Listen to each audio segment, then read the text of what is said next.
desarrollo de la etapa fetal y desarrollo de la placenta, que ya sabemos acompaña al feto, y también el aspecto de la teratogenia, o sea, la presencia de agentes que pueden causar anomalías congénitas. Un pequeño repaso, este cuadro tiene que saberlo bien, ¿no? Entonces, ese es el desarrollo humano prenatal, antes del nacimiento, ¿no? Las etapas que ya pasé, ya lo hemos visto otras veces, pero lo voy a repetir hasta que se canse, para que lo aprendan.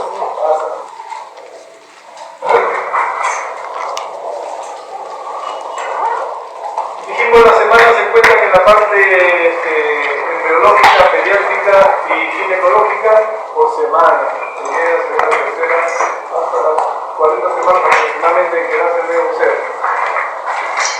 Tenemos periodos, dijimos que desde la fecundación hasta antes del parto se estudia la embriología, el desarrollo humano prenatal, desde la fecundación hasta antes del parto se estudia la embriología. Y acá tenemos varios periodos, el periodo de embriogénesis, cómo se forma el embrión, y el periodo fetal. El periodo de embriogénesis también se divide en dos partes, el periodo preembrionario, antes de que se embrión, que está comprendido, dijimos, la primera y segunda semana. Y el periodo embrionario directamente, que es desde la tercera a la octava semana. Tercera a octava semana embrión. A partir de la novena ya se llama feto. El ser humano tiene otras características, creo que nos corresponde estudiar ahorita. En cuanto a los procesos biológicos que veremos, tenemos, primero que nada, la fecundación. Dijimos, fecundación es el contacto del espermatozoide con el ovocito, forman una nueva célula que se va a llamar cigoto, ¿no? Rápidamente que se forme el cigoto, recordamos que empieza la segmentación y el traslado. ¿Qué traslado? Se va a trasladar a través de la trompa hasta llegar al útero. Es el cigoto que fue fecundado. Y luego se va a segmentar. El cigoto se divide por mitosis, dijimos, en células que se llaman blastómeras. Dos blastómeras de 4, 8, 16, 32, etc. Y entonces eso ocurre en la primera semana. Y termina la primera semana con el inicio de la implantación. Se forma el blastocisto y como blastocisto se implanta una vez que tiene la zona pelúcida. En cuanto a los nombres del ser humano o de este nuevo ser en formación que va a adoptar, es cigoto, dijimos cuando se une con la fecundación. Cigoto viene del cigo, que es unión. Se une el espermatozoide con ovocito, forma la nueva célula que es el cigoto, lo cual dijimos se va a segmentar. Durante la primera semana, una vez que se segmenta, ya dijimos que entra líquido, se forma la cavidad del blastocele, se forma el embrioblasto, que es la masa celular interna, y alrededor la masa celular externa, que va a ser el citoplasma. Y en ese momento se llama blastocisto, esta estructura humana, blastocisto. Y como blastocisto dijimos, el día 5 más o menos pierde la zona pelúcida y se implanta. Empieza la implantación al final de la primera semana. Pasamos a la segunda semana. En la segunda semana, esto de cavitación se refiere al blastocele. La implantación termina durante la segunda semana. Y ahí se llama ya disco bilaminar. ¿Por qué se llama disco bilaminar? Recordamos que el fibroblasto se divide en dos capas, que son el epiblasto y el hipoblasto. Y eso forma el disco bilaminar. Porque su aspecto es más o menos circular y rotante, disco bilaminar. Ahí se va a formar el nuevo ser. Esto termina en la segunda semana, dijimos que ocurre también el tropoblasto, se divide en dos capas, citotropoblasto y el tropoblasto. Y se forman dos cavidades, la cavidad miótica a partir del epiblasto, que forma los amioblastos, forma la cavidad miótica. Y por abajo se forma lo que es el blastocele, se convierte en saco vitelino. Entonces, semana de los pares. Segunda semana, dos cavidades, cavidad miótica, saco vitelino, el embrioblasto se divide en dos capas, epiblasto e hipoblasto, el tropoblasto se divide en dos capas, el citotropoblasto y el sinciclotropoblasto. Y termina la segunda semana con la formación del mesodermo extraembrional, se forma la cavidad coriónica, recordamos. Y empieza la tercera semana, que es la gastrulación. ¿Qué es la gastrulación? El proceso por el cual se forman las tres capas germinales. La gastrulación por las tres capas germinales. Y aquí empieza ya, por eso se llama disco bilaminar. Y aquí empieza ya el periodo embrionario, es hasta la octava semana. En esta etapa, tercera octava semana, etapa embrionaria, donde se van a formar todos los tejidos y órganos y sistemas del nuevo ser. ¿Ya? Acá está por eso. Histogénesis, formación de tejidos. Organogénesis, formación de órganos. Morfogénesis, ya formación de sistemas. Y tiene ya forma de ser humano, el nuevo se va dotando la forma, las estructuras son de ya de ser humano. Acá se llama embrión. Entonces, embrión. Y luego pasamos a la hoy día, a partir de la novena semana, empieza el periodo fetal, que está caracterizado, adelante, porque lo que hay es crecimiento corporal. Entonces el impuestito, que era un pedacito, empieza a desarrollar en longitud y en volumen. Aumenta el tejido celular subcutáneo, la grasita, empieza el crecimiento corporal y maduran algunos sistemas, algunos órganos maduran, como ahora lo veremos. Entonces se llama feto. Entonces el ser humano empezó como cigoto, luego se llamó blastocisto, luego disco bilaminar, y aquí empieza a llamarse embrión, y aquí ya se llama feto. Porque hablamos de un ser humano de la 10ª semana, decimos que es un feto. Si hablamos del ser humano en la 5ª semana, decimos que es un embrión. Y llega el momento del parto, que no tiene fecha exacta porque, ya veremos ahora, el parto puede ser entre las 37 y 41 semanas, entonces decimos que hasta el momento del parto. Nace el niño y ya se llama neonato, ¿no? Profesor, y si hablamos de la segunda semana, digo, ¿es un preembrio o también un embrión? No, pero en general sería embrión, ¿no es cierto? Por costumbre sería un embrión, pero sí, por estudios. Estructura ahí, tenemos segunda semana el disco trigeminal, ¿ya? Pero es por general el embrión.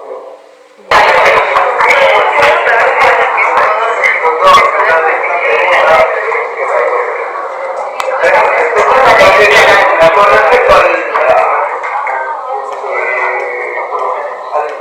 la respuesta que era neuroreferente, ¿querías específico? Claro, le dije específico. ¿Cómo eso o no? A ver, atención, por favor. Se acabó el recreo, atiendan.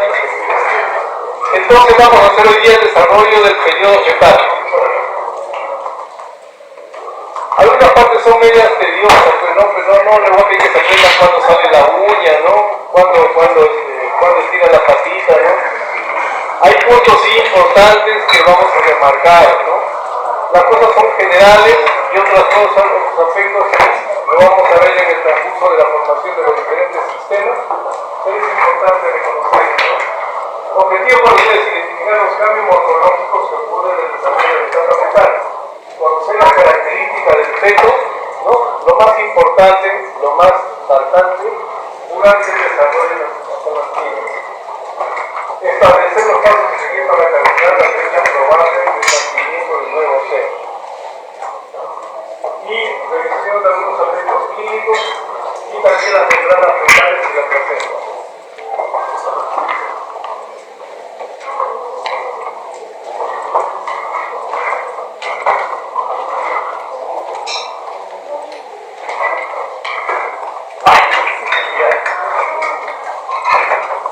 A ver, entonces ya dijimos, se llama el periodo fetal, la etapa de formación del ser humano desde la 9ª semana hasta el momento del nacimiento. ¿Cuál es la característica de esta etapa? Maduración de tejidos y órganos, de algunos como veremos, crecimiento rápido del cuerpo, ¿no? Ya se formó todas sus estructuras, entonces ahora va a crecer y va a madurar algunos órganos. Mayor crecimiento en longitud durante los meses tercero, cuarto y quinto, y mayor aumento de peso en los últimos meses, ya listos para salir. En esta etapa fetal, la longitud se determina por 2 metros, ¿no? La longitud céfalo-caudal, o sea, de cabecita hasta la cola, conocida como LCC, o como la longitud vértice-talón. O sea, vértice es la parte más alta del cráneo hasta el talón. Digamos como si fuera la talla, ¿no? De una persona. Y la longitud céfalo-caudal LCC, del vértex hasta lo que llaman algunos la cola, por eso se va a lograr hasta donde se empieza la línea interglútea, que ahora lo veremos, ¿no? Aquí está, longitud cráneo, rabadilla le ponen algunos, LCR, es la longitud cefalorraudal. Miren, del vértex, la parte más alta, hasta hasta la colita. Este es lo que se llama longitud cefalorraudal, es la medida. Y en ecografía también miren, esto es lo que mide el ecografista, ¿no? Esta longitud, en etapa fetal se mide de esta forma. Una de las formas, ¿no? La otra. Y esa es la otra longitud, vértice talón, del vértex hasta el taloncito, ¿no? Cuando está estiradito, como si fuera tomar un ataque, ¿no? Entonces son dos puntos importantes. ¿Qué ocurre durante la etapa fetal con los órganos? Algunos concluyen su morfogénesis. Decimos morfogénesis es tomó la forma ya definitiva, ¿no? Como por ejemplo el paladar ya se vuelve una bóveda, está formadito. La piel también desde la 10 a 14 semanas ya está completamente la piel con sus capas, su epidermis, su dermis y cada una con sus estratos que le corresponden, ¿no? La epidermis tiene 5 estratos, la dermis tiene 2, entonces ya en etapa fetal ya está formadito, ¿no? Incluso hay unas células que ya lo veremos cuando hablamos piel que son temporales y empiezan a descamarse en la segunda parte del embarazo y eso sirve para hacer la amniocentesis y extraer esas células y estudiar, ¿no? Algunos alcanzan su madurez morfológica y funcional, como por ejemplo el corazón. En la etapa que está el corazón, en la etapa embrionaria se formó ya el corazoncito con todas sus cavidades, todas sus arterias, sus coronarias, todo. Entonces ya está funcionando. Los pulmones también, pero estos completan el desarrollo después del nacimiento, pero ya se formó, ¿no? Y el encéfalo también igual ya se formó, pero su desarrollo, su maduración empieza después. Como saca, algunos órganos llegan a la madurez fetal luego del nacimiento. El sistema nervioso, por ejemplo, es el que llega a su madurez después. Como ustedes comprenderán, el ser humano, ya saben, ¿no es cierto? Nace, no habla, no canta, no hace nada, no camina, ¿no? Eso empieza progresivamente, o sea, la maduración del sistema nervioso se va haciendo progresivamente en el transcurso de las semanas, meses y años. Porque el ser humano, como ser humano, tenemos un sistema nervioso sumamente complejo. Podemos inventar, crear, cantar, idearse, hacer arte, dibujar, escultura, etc. Múltiples acciones que no lo hacen otros seres, ¿no? Entonces, por eso que el desarrollo es paulatino durante el transcurso de los meses, semanas y años. El pequeñito nace, pues, no habla, recién a los meses, empieza a balbucear, luego al año, por ahí años, meses, ya empieza a hacer unas palabritas, 2 años empieza a hacer una frase, y ahí van haciendo oraciones, ¿no? Etcétera, etcétera, ¿no? Y en cuanto a su postura también, no se puede sentar, se sienta recién a los 6 a 8 meses, y ahí se trata de pararse, y ahí trata de caminar, años, 2 meses más o menos, y progresivamente hasta que corre, y después es un atleta, una campeona mundial ¿cómo se llama la atleta? Gladys Tejeda. Tejeda. Gladys Tejeda. Gladys Tejeda, ¿no? Entonces, así, se ha preparado en lugar pobre a 4.000 metros, es una campeona mundial. Un orgullo. Entonces, en cambio, ¿alguien ha visto nacer a los cuyes? Yo. El cuy nace y sale. El mismo así, sale con pelitos, todo, ¿no? En cambio, el conejo Se corre del gato. nace como los perritos, cieguito, templando, calatito. Poco a poco va dando su desarrollo neurológico. El ser humano mucho más demora, ¿ya? Entonces, igual, por ejemplo, el sistema respiratorio, los alvéolos se siguen formando hasta los 8 años de edad. Ya veremos en su momento. Los cambios morfológicos en general son mínimos, ¿ya? Como dijimos, ya se formó todo, entonces los cambios morfológicos son mínimos. Y pueden ser afectados en la etapa fetal por agentes teratológicos, aunque en menor intensidad. Ya no va a ser como en la etapa hasta la etapa embrionaria, como se están formando algunos órganos, si la madre recibe radiaciones, sí afecta el desarrollo, el niño nace con una serie de problemas, ¿no? Pero en la etapa fetal ya no no lo daña, solo ciertos elementos que ya nos vemos en algún momento. ¿Qué es un teratógeno? ¿Qué es un agente teratógeno? ¿Quién puede decir? ¿Es lo que va a provocar una formación? Claro, un agente teratógeno. Teratos quiere decir teratos en griego es monstruo. Daño. No, monstruo. ¿Por qué? Porque en la época griega pues veían nacido un niñito con labios leporino y hacían sus monstruos, ¿no? Todo lo que era normal era monstruo. Entonces terator quiere decir monstruo. Teratología es la ciencia que estudia las malformaciones congénitas. Y agente teratógeno, ya sabemos que es origen, forma, ¿no? Entonces forma anomalías congénitas. Los agentes teratógenos son aquellos elementos que van a causar malformaciones congénitas. Eso nos toca en la segunda parte. Dimos una base. Está bien la pregunta. Y acá tenemos una forma general, ¿no? 9 semanas, mide este piojo. 3 es más grandecito, es cabezón, cabezonazo, va dividiendo las proporciones de su cabecita de 7 semanas. 20 semanas, miren, 26 semanas, que va tomando forma ya de ser humano de 32, y acá listo para nacer, ¿no? Futbolista. Estos son solo para que lo miren nomás, para que conozcan algunas somatometrías externas de los fetos, ¿no?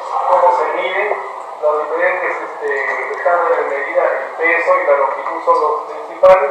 Después hay el diámetro disparietal, la longitud de la manito, la longitud del pie, la longitud del antebrazo. Esto más que nada se hace para neonatología, sino para que sepan que hay formas de medir. Este es un estándar de unos estudios que hicieron, ¿no? ¿Qué es la longitud cefalocaudal? Entonces, miren una equivalencia. Esto está en lácteos.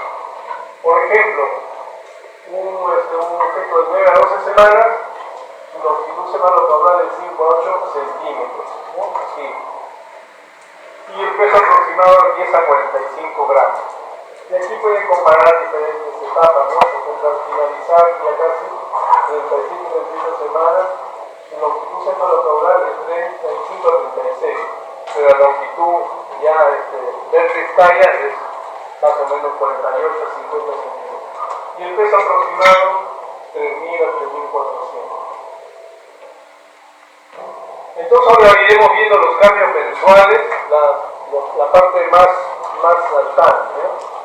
Cuando hagan su práctica, no saquen sus guías, no pongan de Google, por favor, porque unos sacan de Google de los, le digo porque en el grupo de práctica que he tenido, he visto, no sacan de Google y esos son lecciones para la mamá en casa, salud del niño y la mamá, esas cosas no.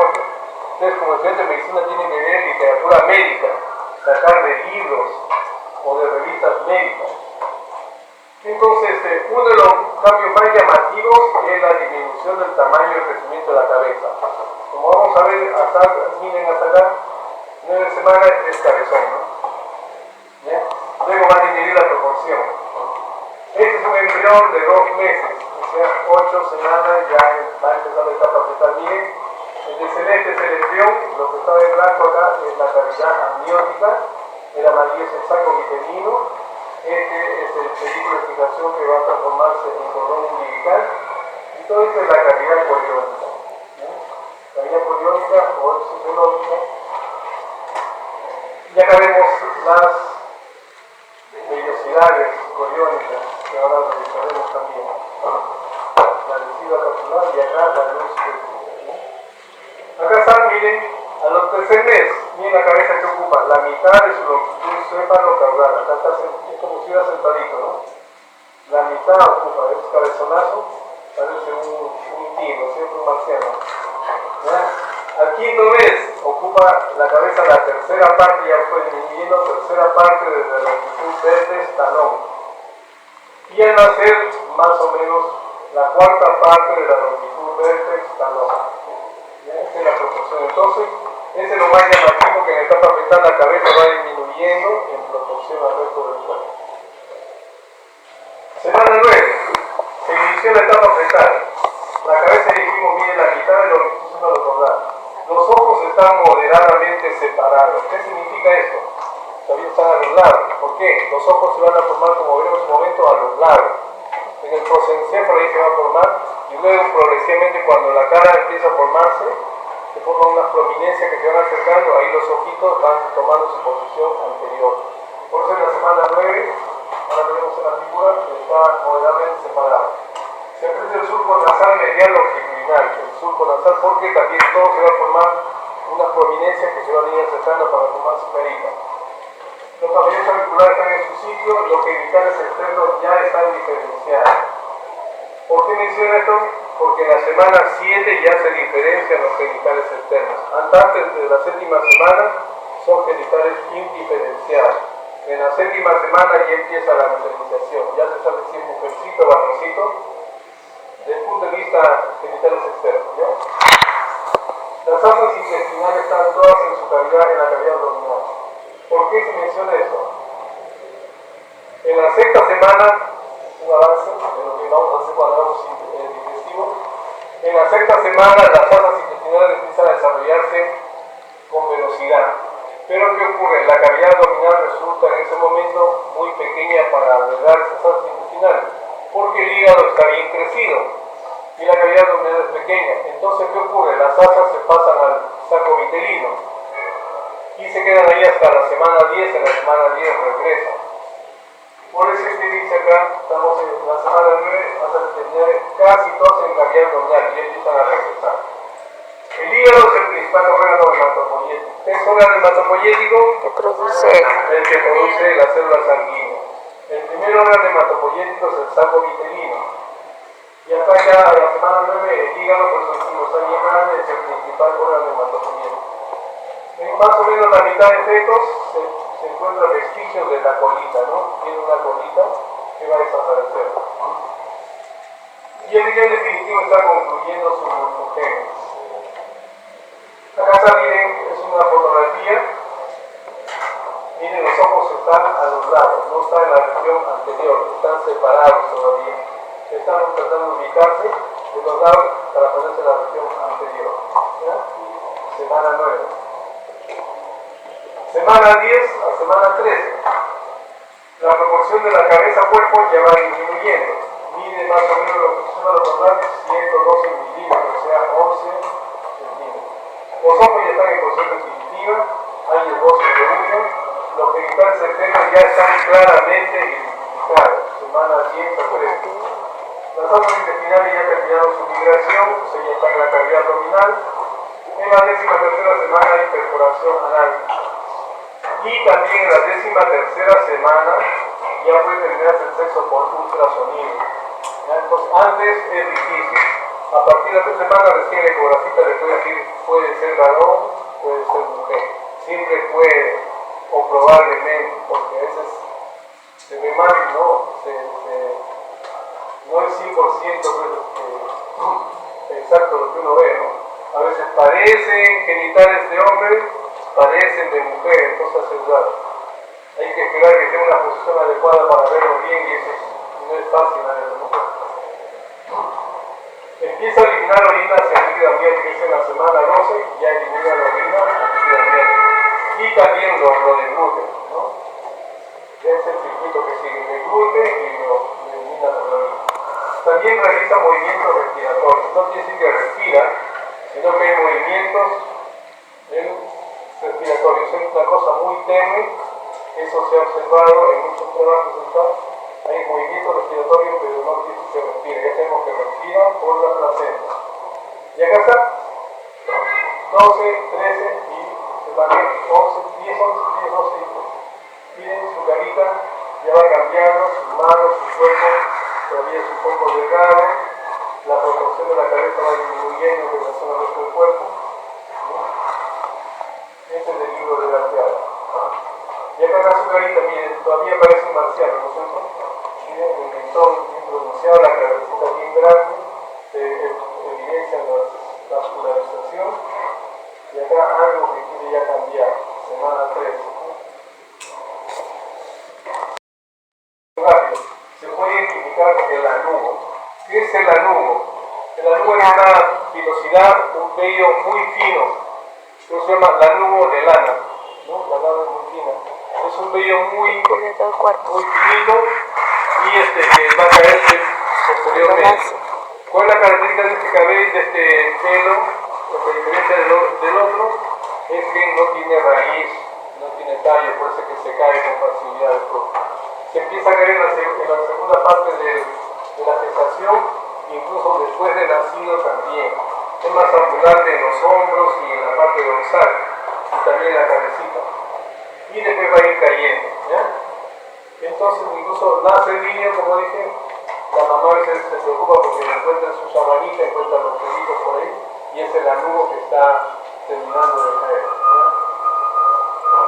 Las uñas están en el lecho uñal, el horizonte alto perforado es permeable, en el tronco ya se formó, y la hematopoiesis desapareció en el saco vitelino. Habíamos dicho que el saco vitelino era el primer órgano hematopoyético, acá ya desapareció en el saco vitelino, y solo está presente en el hígado y en el vaso que se agrega como órgano hematopoyético.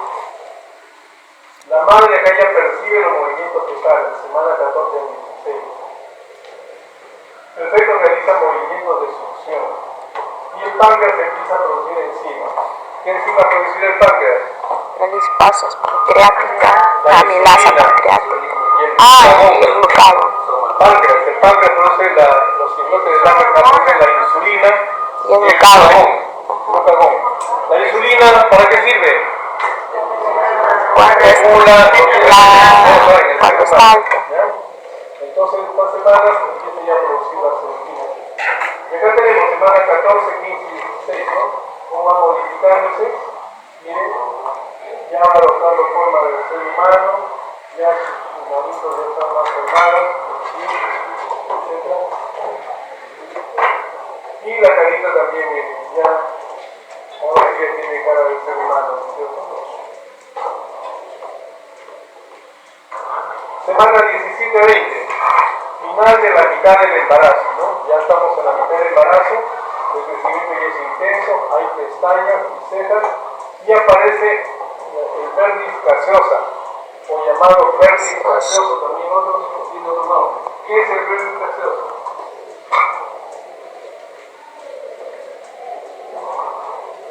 ¿No es una capa serosa en la cabeza? En este momento va a tener 3 tipos de grasa el nuevo ser.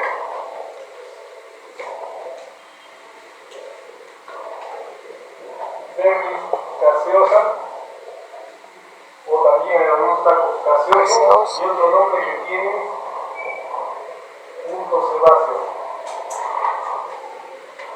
Punto viene de aceite, sebáceo de sebo, ¿no? De grasa. Este verdis gaseoso es ahora también habrá visto a sus hermanitos, a sus hijitos, blanquito, ¿no?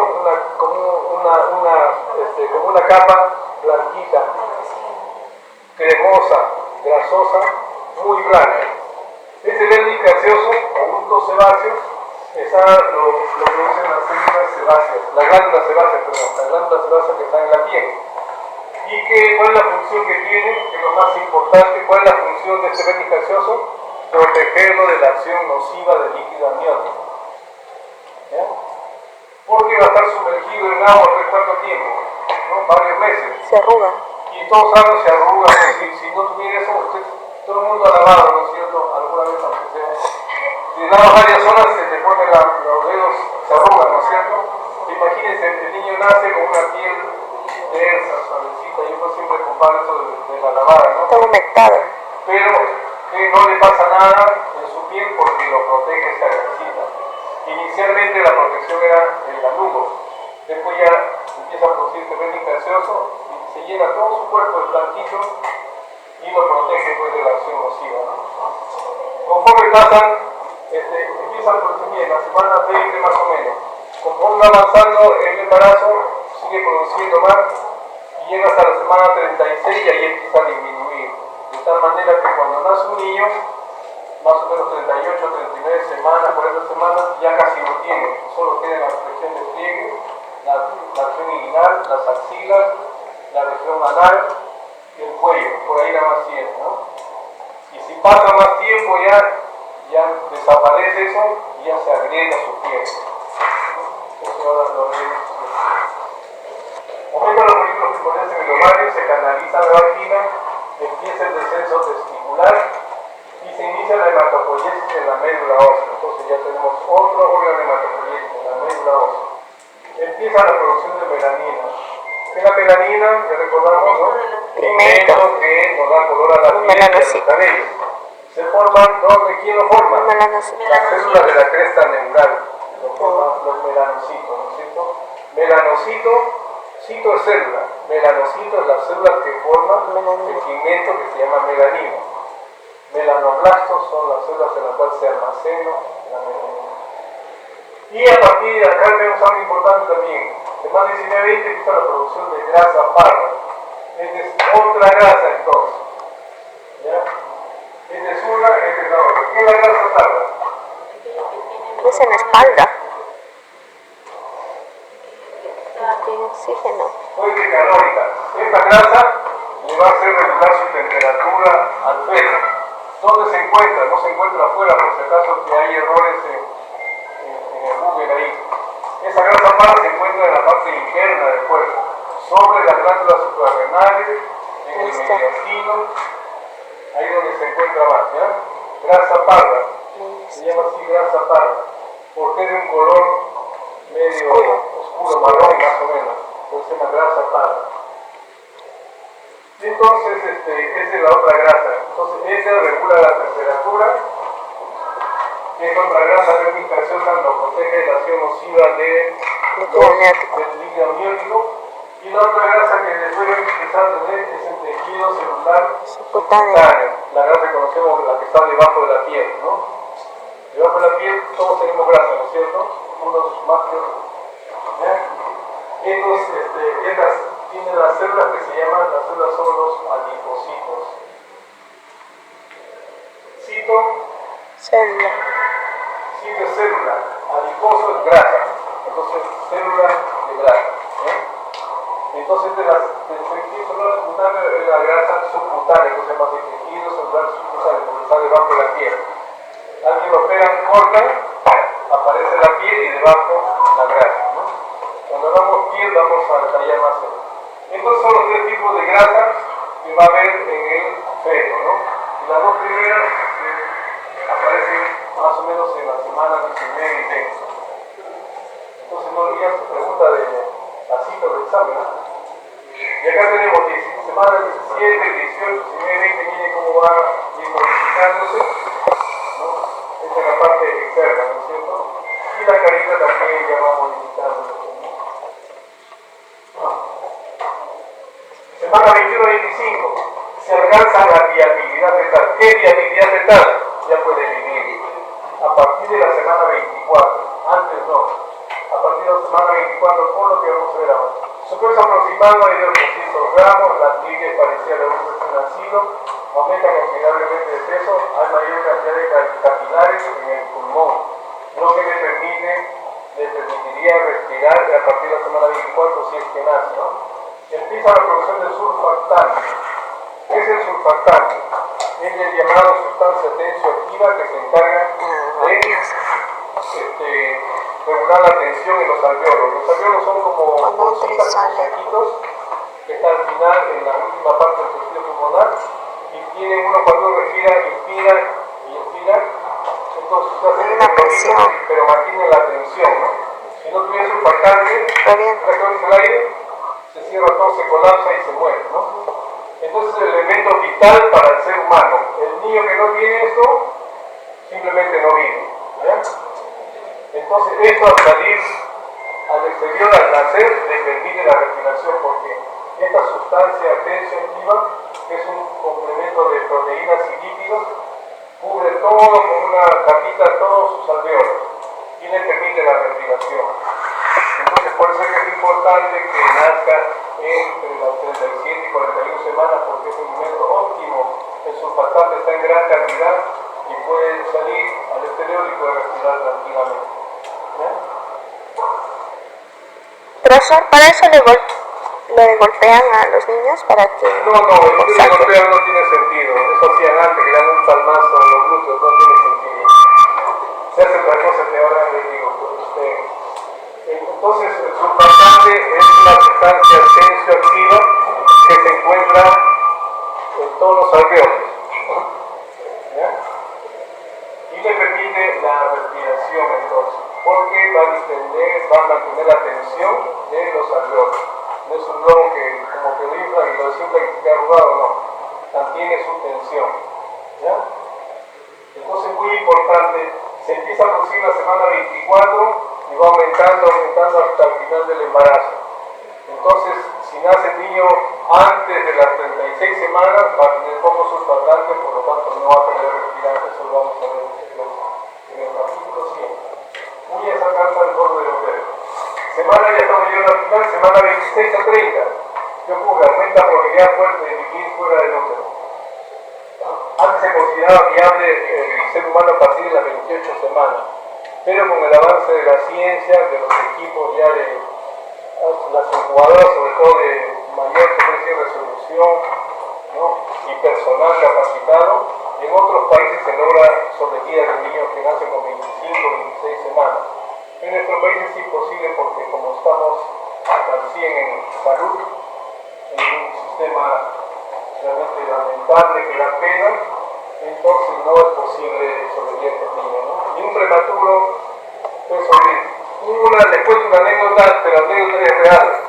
Hace ya varios años nació un niñito con un kilo más o menos de peso.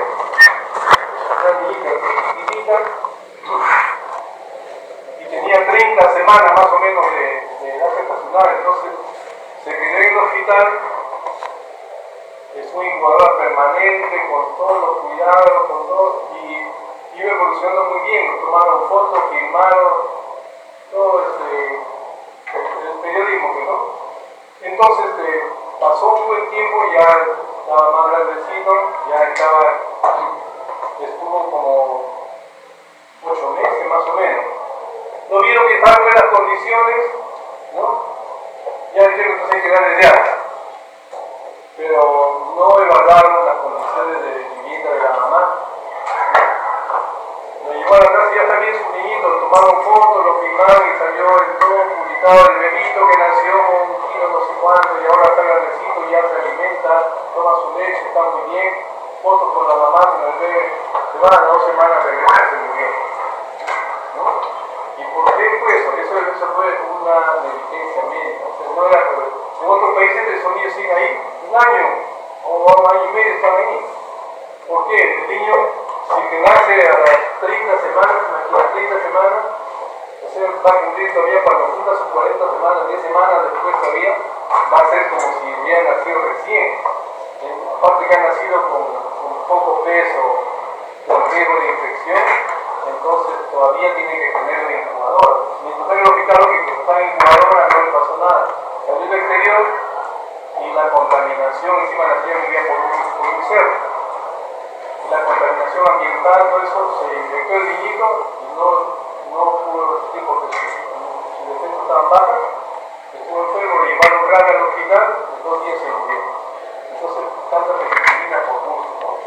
Esos niños es bien difícil, tienen que, si se logra la sobrevida, tienen que estar en incubador y en el hospital.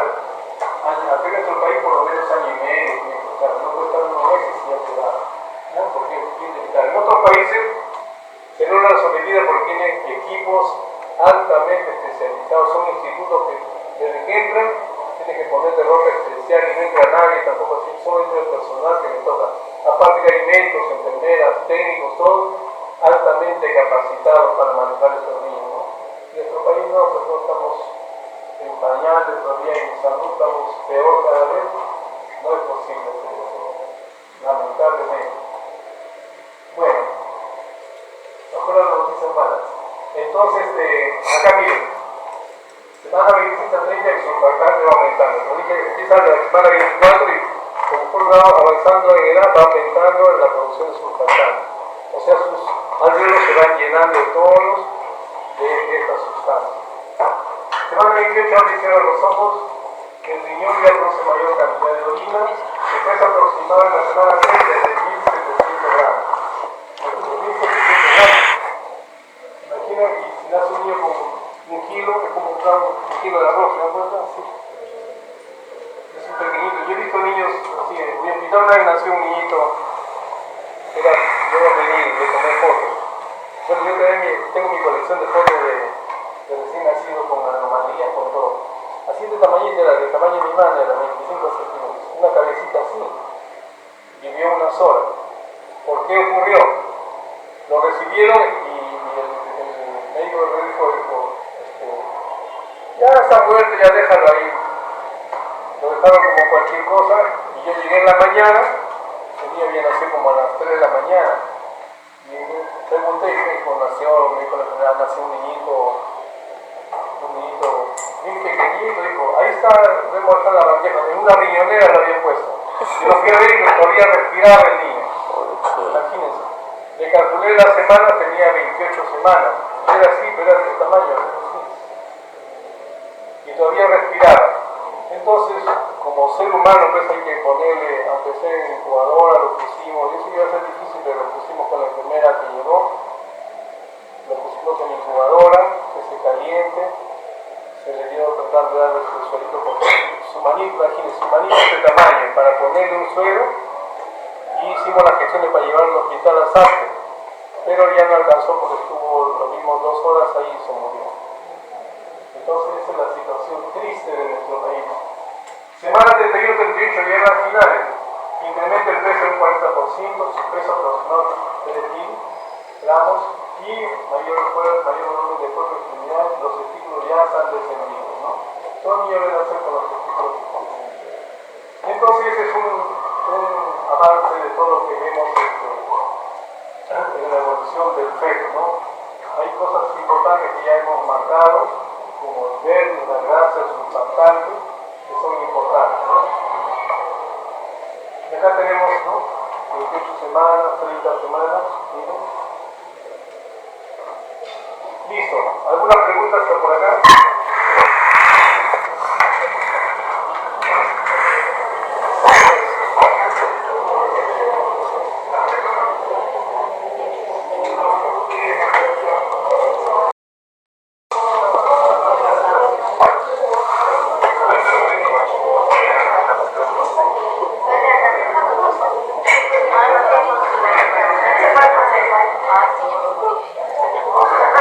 Listo, a ver, atención, seguimos esta parte que es pequeña para de ahí cosas a escuchar.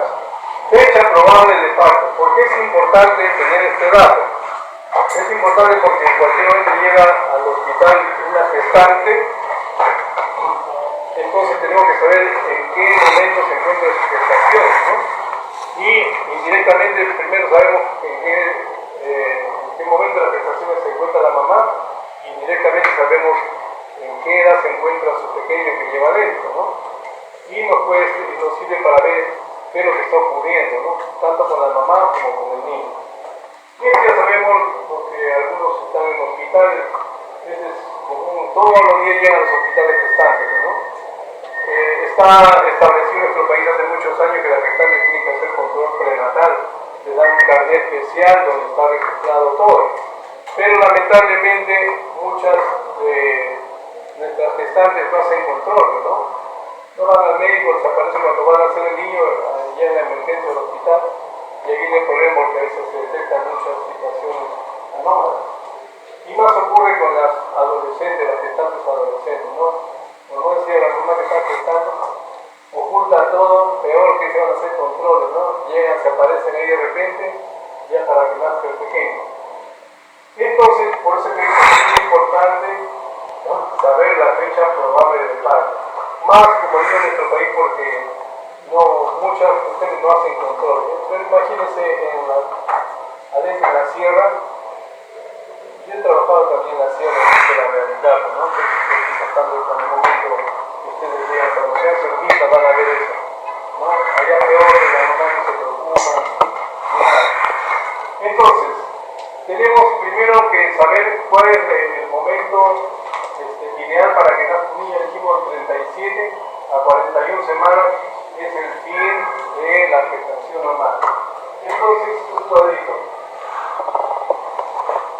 Esto está determinado por ya hace muchos años. Sí, vigente. Les remarco esto bien porque algunos copias que han sacado de Google, ustedes no lo han visto con los alumnos de otros grupos, y siempre sacan de Google que están mal los datos. ¿no? 37 a 41 semanas es el momento óptimo establecido convencionalmente ya hace muchos años. Acá se llama el niño que nace, acá se llama recién nacido a término. Y a la mamá es una gestación a término. Y una mamá de 38 semanas ya a término, su niño está para que nazca su niño en estos días. Estas son las condiciones óptimas después del trabajo de miles y miles de embarazos que han hecho en varios países. Entonces ya es en etapa óptima, porque el niño ya está en condiciones de nacer porque su sistema inmunológico, respiratorio, digestivo, neurológico, todo está en las condiciones óptimas para que pueda salir ya. Antes de esto, antes de las 36 semanas, ya vienen los problemas. Se llama, primero que nada, se llama recién nacido, pretérmino o prematuro. Y después de esto, después de las 42 semanas, ya se llama posttérmino o postmaduro. Como es el momento óptimo de que nazca, los extremos ya va a haber problemas. Si nace después de la fecha, ya tiene 42 semanas para empezar, recordamos, ya lo logramos. El vernis gaseoso, dijimos 3 semanas, 36 empieza a disminuir. El niño que nace, cuando ve un niño que nace en 38, 39 semanas, tiene apenas de vernis. Ya 41 semanas ya no hay casi nada. 42 ya no tiene nada, por lo tanto sigue todavía en agua, sigue en el líquido amniótico, su piel ya dañada, sale con grietas, ¿no? Las manitos salen con ampollas, los pies también, ¿no? Y aparte, como ya debe nacer y no sale, entonces aumenta los movimientos respiratorios, entonces ya se llama ahí sufrimiento fetal, entonces defeca intraútero. Al defecar intraútero, lo traga esas deposiciones y aparte, como hay movimiento respiratorio, pasa incluso a la vía respiratoria. Y al nacer el niño, hace lo que se llama el síndrome de aspiración de meconio, que meconio es la primera deposición, se aspira y hace complicaciones y se puede hasta morir. Se le tapa un pulmón y se puede morir. Este es cuando nace después de los 42 semanas. Y si nace antes, los problemas son por su inmadurez. Todavía no pueden nacer antes porque todavía no está maduro su sistema inmunológico, su sistema de la deglución, o sea, parte del sistema nervioso no está todavía. Entonces, y aparte, el surfactante no está en la cantidad adecuada, por lo tanto, se puede morir también.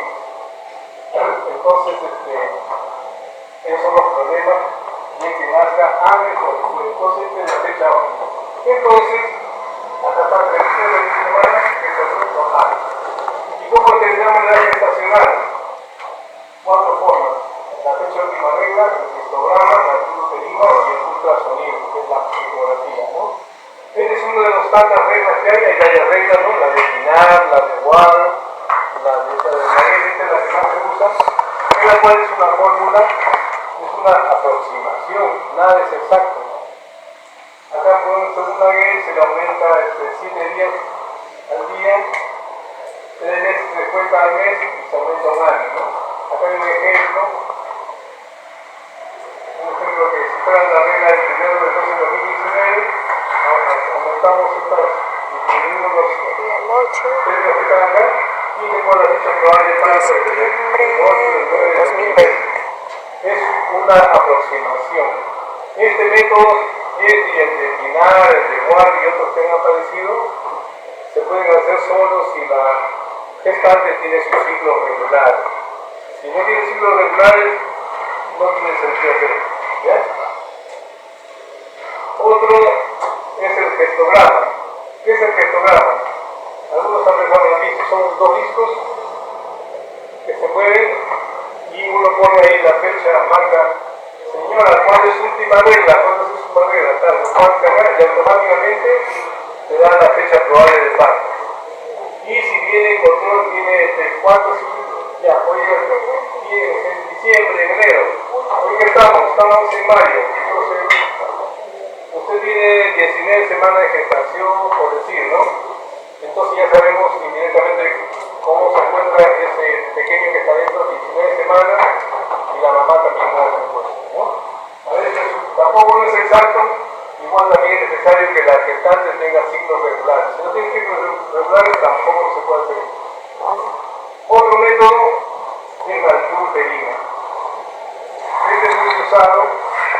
con lo cual solo se necesita ¿qué cosa? 1 centímetro nada más. Todas las otras tienen un centímetro, ¿no?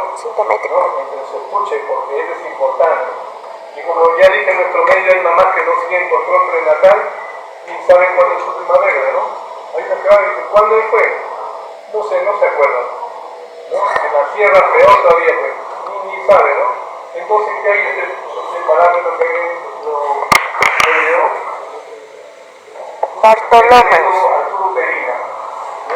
Entonces, toma como referencia la sínfisis del pubis, el ombligo y los arcos costales. Entonces, de ahí más o menos es una aproximación. 9 semanas tiene que hacer la sínfisis del pubis, 12 semanas acá, en la zona media del ombligo, del pubis, más o menos 16 semanas, y aquí toma una aproximación. En algunos centros tenemos estas tablas, que han hecho también por múltiples estudios, aproximación también, ¿no? Pero esto varía ¿por qué? Si la mamá es obesa, ya varía. Si la mamá es muy delgadita, también varía. Si la madre es nutrida, varía. Si la madre es pequeñita o es bien alta, también varía, ¿no? Entonces, no es exacto, pero es una aproximación. Si alguien no tiene, o no sabe cuál es su última regla, o medirle, ya tiene una idea del profesional que lo realiza, ¿ya? Entonces es importante. Y el otro método es la ecografía, que es el método moderno, ¿no? Ahora tenemos ya ecógrafo más sofisticado, ¿no? El 4D. Entonces, pero tampoco es exacto. Hasta que toman en cuenta ya las medidas que dijimos y varias medidas, hasta te sale hasta el peso aproximado. Peso aproximado, pero sale más o menos 150, 200 gramos. La medida te sale 10 centímetros más o menos 2 centímetros, ¿no? Aproximado. Entonces no es tampoco exacto. Hasta el sexo no es exacto, ¿no? Ya dije antes, si le toman, depende cómo lo vean al pequeño, sabrán si es hombre o mujercita, pero a veces no se puede determinar bien, porque a veces dice, parece que va a ser hombre. No es seguro, porque a veces confían y ya hemos visto, a mí me pasaron varias veces, ¿no? Que quedaban hombres, traían su ropita, todo de varoncito y salían mujer, ¿no? Entonces, en una operación, una cesárea por el primo, la señora pregunta, ¿qué dijo? ¡Hombre, salió! ¿Doctor qué dijo que era mujer? Entonces, por eso se le dice probablemente, parece hombre, solo que se detecte bien claro el sexo, ¿no? Depende de eso depende aquí de la posición en que está el feto. A veces le ve bien claro su pene y sus testículos, ya ni hablar varoncito, ¿no?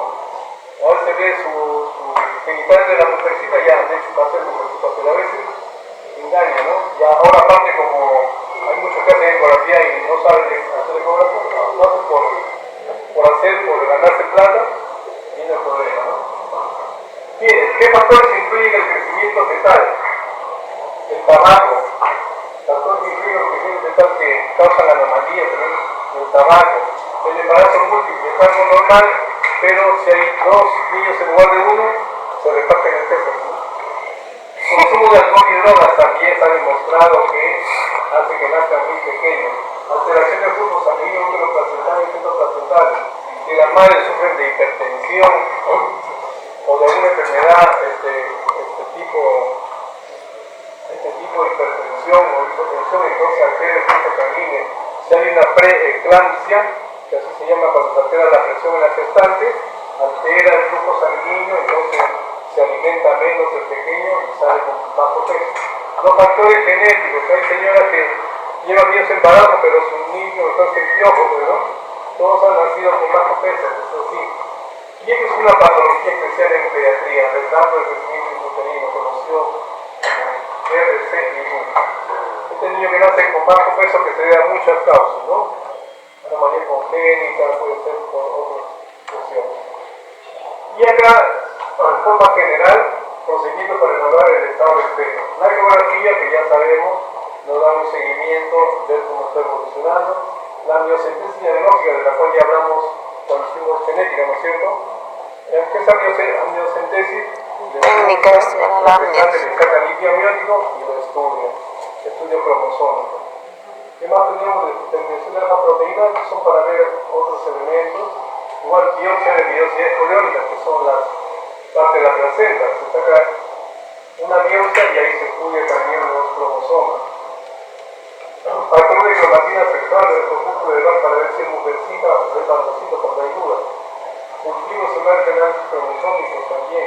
Síndrome de transfusión fetal, a veces nacen, son gemelos y a veces uno se alimenta más que el otro, y uno nace tamaño normal y el otro nace más chiquito, ¿no?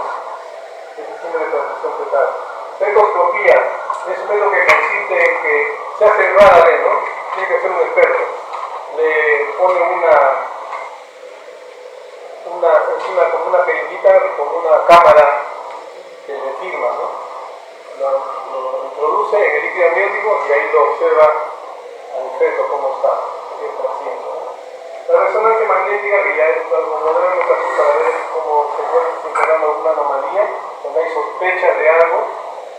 Y la monitorización fetal, que es lo más común que se hace en los hospitales, ¿no? Llega la gestante con su niño que está con los latidos muy acelerados y muy bajos, monitorización fetal, ahí va la forma de hacerlo. Utilizan una parte de sensor. Muy bien, y aspectos clínicos que vemos en los recién nacidos que son igual el bajo peso al nacer, o sea, niños que nacen por algún motivo con bajo peso. Bajo peso al nacer se llama cuando el niño nace con menos de 2,5 kilos. Son niños de nacer, en el promedio nacen con un promedio de 3.000 a 3.800 gramos. Cuando nace con menos de 2,500 se llama recién nacido de bajo peso. ¿Y cuál es el problema? Que puede tener algún riesgo. Se puede morir, se puede infectar, se puede enfermar. Prematuridad, ya hablamos, prematura cuando nacen menos de 36 semanas.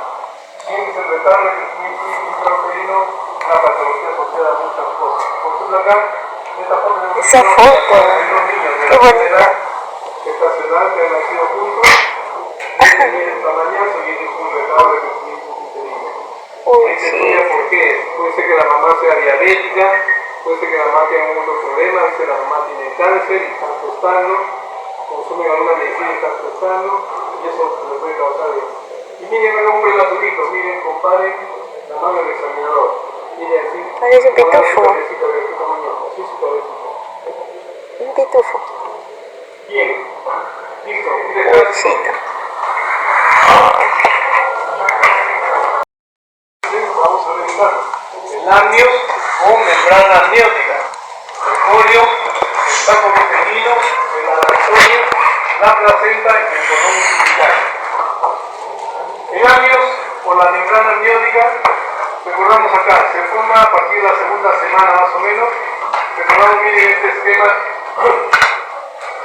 Acá tenemos el embrión, el saco uterino, donde se mete la membrana, el amnios, perdón.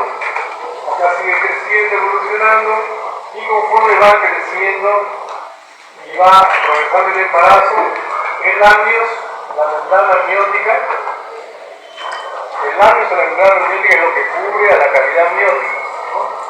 Y decimos, ¿quién lo forma? Los amnioblastos. A la final se va a pegar al corio y va a ser una sola estructura, ¿no?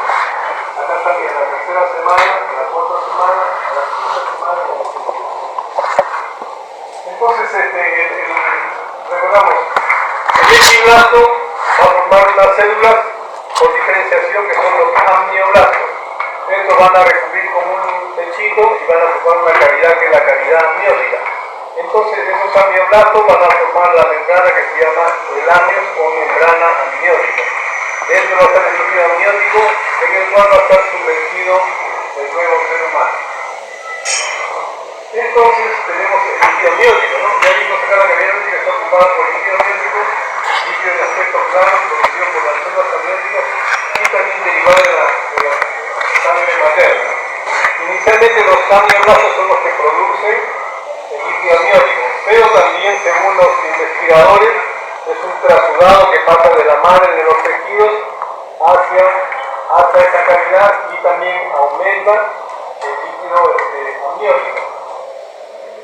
Este líquido va incrementándose progresivamente. ¿Por qué motivo?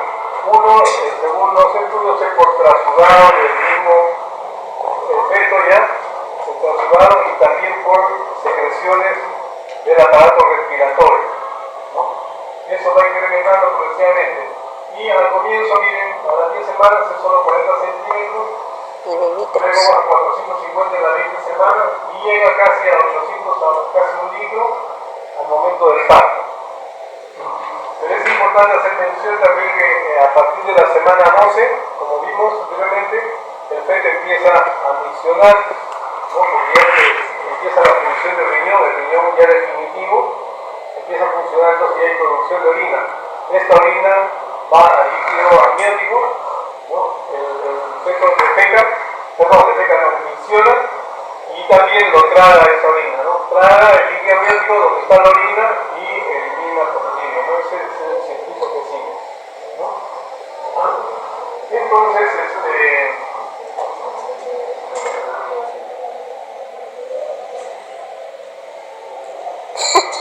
cuenta el chiste para todos ustedes. Ya, función del líquido amniótico, amortiguador. Es primero que nada amortiguador, protege al feto de traumatismos externos. Como hacer la mamá, las gestantes se caen, eso el líquido protege a sus pequeños, ¿no? También es común que hayan visto accidentes de tránsito, ¿no? Está la gestante y no le pasa nada a sus pequeños porque lo protege, pues el líquido amniótico es un amortiguador, un buen amortiguador, ¿no? Hemos visto como acá está el feto y tiene la cantidad de líquido. Ya dijimos que está cerca de los 800 centímetros para respirar, entonces hay buena cantidad para protegerlo, salvo pues cosas severas, ¿no? Situaciones severas. Permite también el crecimiento simétrico, impidiendo la compresión del feto, ¿no? Hay simetría en su desarrollo. Si no hay buena cantidad de líquido amniótico, entonces el motor se comprime y vienen los problemas. Actúa como una barrera protegiendo de las infecciones.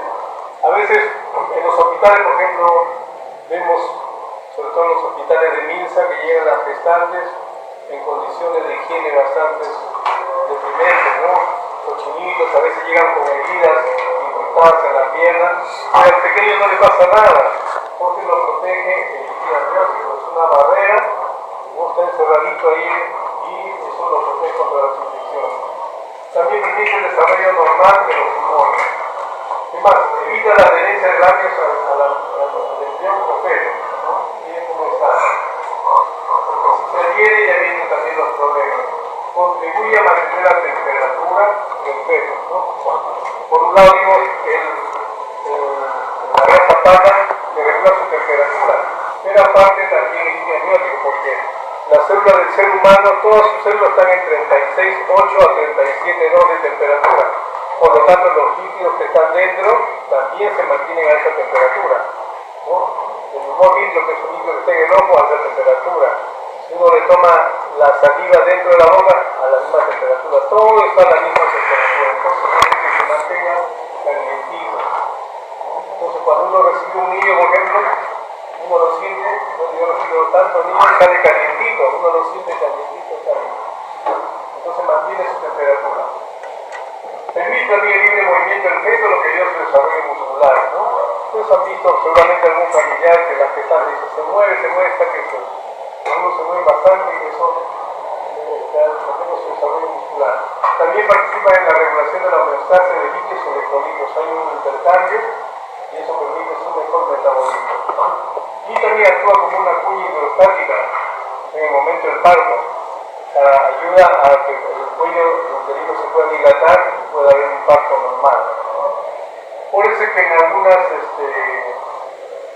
culturas, la nuestra ya estamos modernos, ya se atiende en su camilla, en la clínica, ¿no? En las culturas antiguas se han revisado la atención del parto, la mamá hace que camine y después parada es que hace que tenga a su niño, ¿no?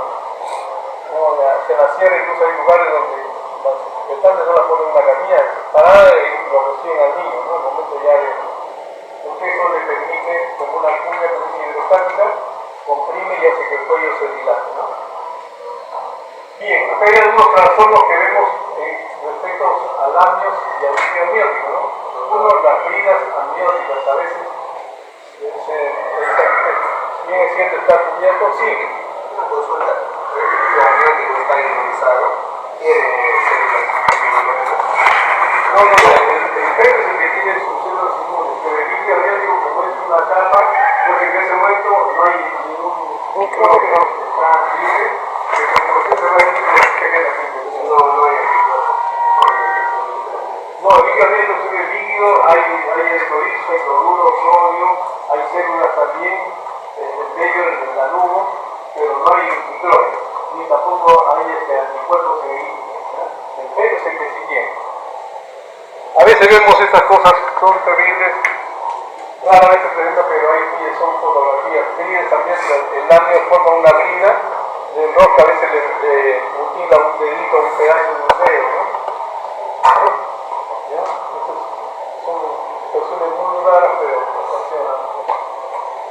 Dentro de las patologías podemos tener el oligohidramio. ¿Qué es oligo?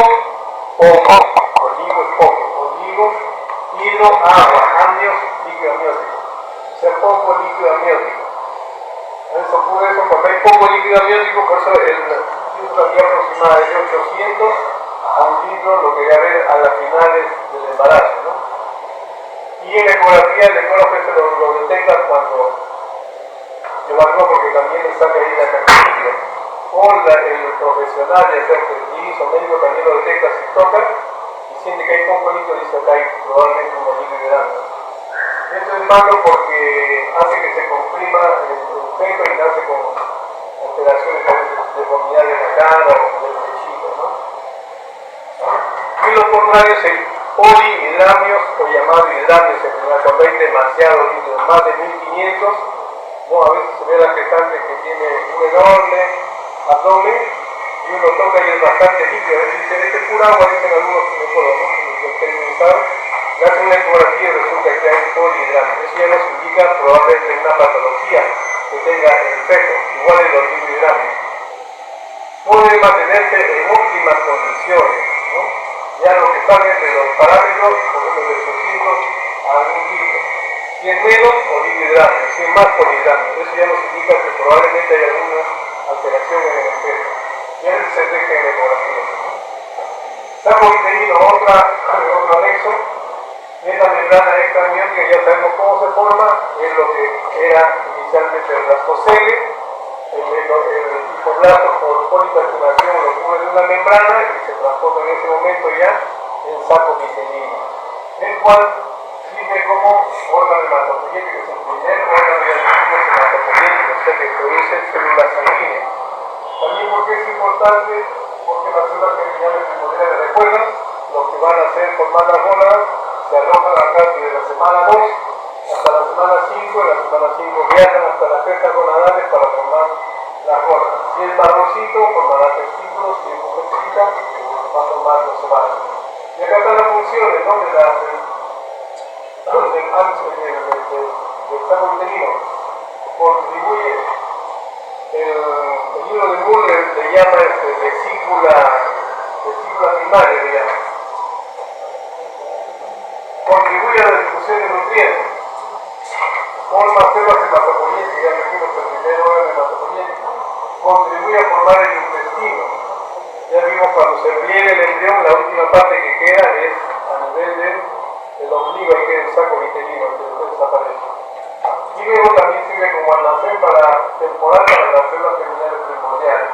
¿No? Recuerdan que se forma en el epiblasto y se alojan luego en el saco vitelino desde la semana 2 que dijimos hasta la 5ª semana en la cual dejan a la cresta gonadal. Acá está el saco vitelino. Otra estructura, el alantoides. ¿Qué es el alantoides? Es un anexo extraembrionario que se origina en el saco vitelino. Acá miren, cuando va a empezar a plegarse el embrión, acá se empieza a formar el alantoides. Es una invaginación del endodermo. ¿Y por qué es importante? Porque esto va a formar la vejiga del nuevo ser. Dijimos que el mesodermo intermedio forma todo lo que es el sistema génico-urinario. En el genital se forma todo, en el urinario todo, casi todo, excepto la vejiga. La vejiga está formada por el endodermo, por el alantoide. Ya lo vemos en su momento. Y forma también estructural con los vasos umbilicales. Miren que acá en la región caudal va a formar parte del cordón umbilical por un tiempo. El corium, que ya lo hemos visto, el corium es una membrana cercana que tiene contacto directo con el endometrio del útero. Está formado por 3 capas, recuerden el sitio trofoblasto. Sitio trofoblasto. Este tiene el bulbo, este tiene otros colores. El sitio trofoblasto que Era verde. es el multinuclear, el sitio trofoblasto y el mesodermo acá está de blanco, el mesodermo extraembrionario somático. Y eso forma, esas tres estructuras forman lo que es el código.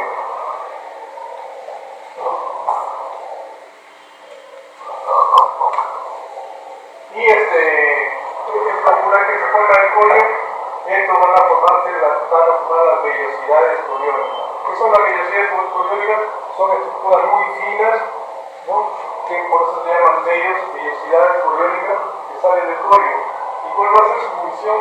Llegar hasta el endometrio materno para permitir una mejor nutrición. Entonces ahora veremos el desarrollo de las vellosidades coriónicas, que ya lo hemos hecho ahora un poco más. Recordamos este esquema, estamos en las semanas día 11-12, ¿no? Día 11-12. Tenemos acá, le dijimos, acá está la cosita, acá tenemos la cavidad biónica, el saco uterino, azul, el blasto, tenemos acá el vehículo de excitación, y acá tenemos rodeando tenemos el mesodermo extraembrionario planopleuco y acá el mesodermo somatopleuco embrionario. Entonces esto se va a llamar, y a partir de ahora decimos capa coriónica, placa coriónica. ¿Y qué va a ocurrir acá? El citotrofoblasto que se ve claro va a tratar de penetrar a través del sincitio trofoblasto, va a tratar de llegar al endometrio materno para fijarse bien y que no pueda caerse, digamos así, el blastocito, ¿no? Acá ya tenemos la luz del útero, acá tenemos, ya está implantado, estamos día 11-12, ya entrando al 13, entonces ya acá se formó la gran cavidad coriónica, ¿no? Entonces, este citotrofoblasto va a ir penetrando a través del sincitio trofoblasto. Entonces, inicialmente empieza a penetrar y lo vamos a ver así. El citotrofoblasto penetrando a través del sincitio. Si hacemos un corte acá, vamos a ver un núcleo de citotrofoblasto y alrededor del sincitio trofoblasto. Entonces, la estructura se le llama vellosidad primaria, porque está empezando recién, ¿no? Pero este tejido va a seguir avanzando, porque tiene que tratar de llegar al citotrofoblasto que hicimos contra el endometrio. Entonces, la vellosidad sigue avanzando, entonces ya tenemos una vellosidad más profunda, hacemos un corte transversal, encontraremos ya un núcleo mesodérmico, lo que es el mesodermo somático extraembrionario, alrededor del citotrofoblasto y alrededor del sincitio trofoblasto. Entonces esta estructura será una vellosidad secundaria, porque está ya más profunda. Pero insistimos, sigue penetrando más el citotrofoblasto a través del sincitio. Ya es más profundo, entonces ya se va a llevar de encuentro el mesodermo, y en el mesodermo acá ya hay vasos sanguíneos. Entonces, si hacemos un corte transversal de esta estructura que es la vellosidad, encontramos un núcleo mesodérmico, pero ya con capilares, alrededor citotrofoblasto, alrededor sincitio, decimos que es una vellosidad terciaria. Pero eso no queda ahí, igual sigue penetrando mucho más y finalmente, ¿qué va a haber? El citotrofoblasto que dijimos llegó por fin hasta el endometrio materno, miren. Citotrofoblasto verde claro, sincitio oscuro, pasó a través del sincitio, formó vellosidad primaria, secundaria, terciaria y llegó por fin al final a hacer contacto con el endometrio. Acá ya se llama vellosidad de anclaje o vellosidad troncal. ¿Qué función tiene esto? Ya se fijó completamente, nadie lo saca ya con nada a este nuevo ser que está instalándose, ¿ya? Entonces esta es la vellosidad ya de anclaje. Y acá tenemos ya el cordón de purificación, que ya va a ser cordón umbilical, que ya está con los vasos sanguíneos, ¿no? Ya está muy vascularizado todo esto, ¿no? Entonces, los cambios que ocurren en el trofoblasto pueden ser la vellosidad coriónica, que ya hemos mencionado, primaria, secundaria y terciaria, la vellosidad de fijación, que es la vellosidad troncal, o de anclaje. Y ya se realiza ya embrionario, ¿no? Ya una gran conexión del tejido materno, el endometrio con la vellosidad y se instala ya muy bien. Este es otro texto, sino que está con los colores diferentes también. Este de Lama, ya lo que hemos visto, y la vellosidad de anclaje, ¿no? Y acá, de otro texto, que está muy bonito, vellosidad primaria, le dijimos, bien cómo va formándose, el citotrofoblasto trata de penetrar a través del sincipio, vellosidad primaria. Sigue avanzando, se lleva de encuentro al mesodermo, embrionario. Acá le conecté con el tío, pero es el mesodermo somático, ¿no? Vellosidad secundaria, y ya cuando va a vaso sanguíneo, vellosidad terciaria. Bien, otro anexo, la placenta, que desde ya vimos la vellosidad, entonces eso va a formar la placenta. Que la placenta es un órgano fundamental en el embarazo, ya que sabemos va a hacer conexión entre la madre y el feto, le va a proveer de todo a través de la placenta, ¿no? Entonces tiene dos componentes, un componente materno y un componente fetal. Ya se entiende, el componente fetal va a estar al lado del feto, el componente materno va a estar implantado en el tejido materno. Entonces el componente materno es la decidua basal y el fetal es el corium frondoso. El corium es el que formó las vellosidades, ¿no? Aquí tenemos un dibujo, un feto, su placenta, y acá está la cara fetal con el cordón umbilical y las membranas de ganglios y el corium al punto los dos porque se había pegado el mismo, ¿no? Y en la cara materna están la decidua que vienen a ser los cotiledones, ¿no? Entonces aquí está. Al inicio del cuarto mes la placenta tiene los dos componentes. El componente fetal que está constituido por el corium frondoso, ¿no? Y el materno formado por la decidua basal. ¿Qué es la decidua? Cuando empieza ya el embarazo, va a haber lo que se llama una reacción decidual. ¿Qué significa esto? Que todo el endometrio de todo el útero ha sufrido un cambio, una modificación bioquímica, ¿no? Va a llenarse de glicoproteínas. ¿Para qué? Para que le permita a uno implantarse y no avanzar más, y otro para proveerle un mejor sustento al nuevo ser, ¿no? Entonces todo el endometrio va a ser ya decidua, va a ser la reacción decidual, o sea, se va a transformar en decidua, ¿no? Y acá por eso el vitiligo, estos de Blackman, todo el borde, miren que está de color rojo o medio marrón, medio raro, todo es la decidua, pero va a tener esto tres capas o tres partes. La decidua basal, que va a estar en contacto íntimo con el corium frondoso. Luego la decidua capsular, que es el endometrio, es el endometrio que cubre al feto, ¿no? Pero no está en contacto con el corium frondoso. Como una cápsula se llama decidua capsular.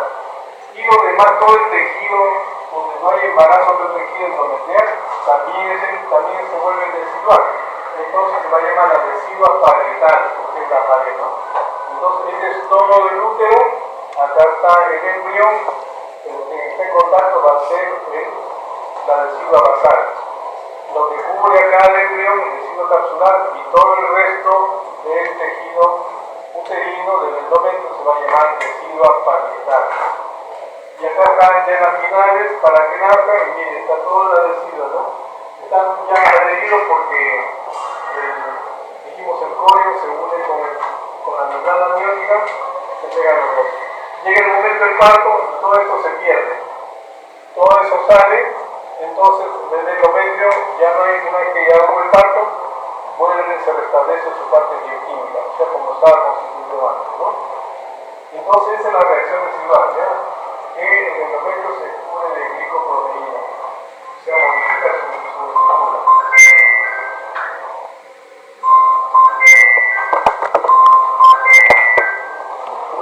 ¿Puedo comer?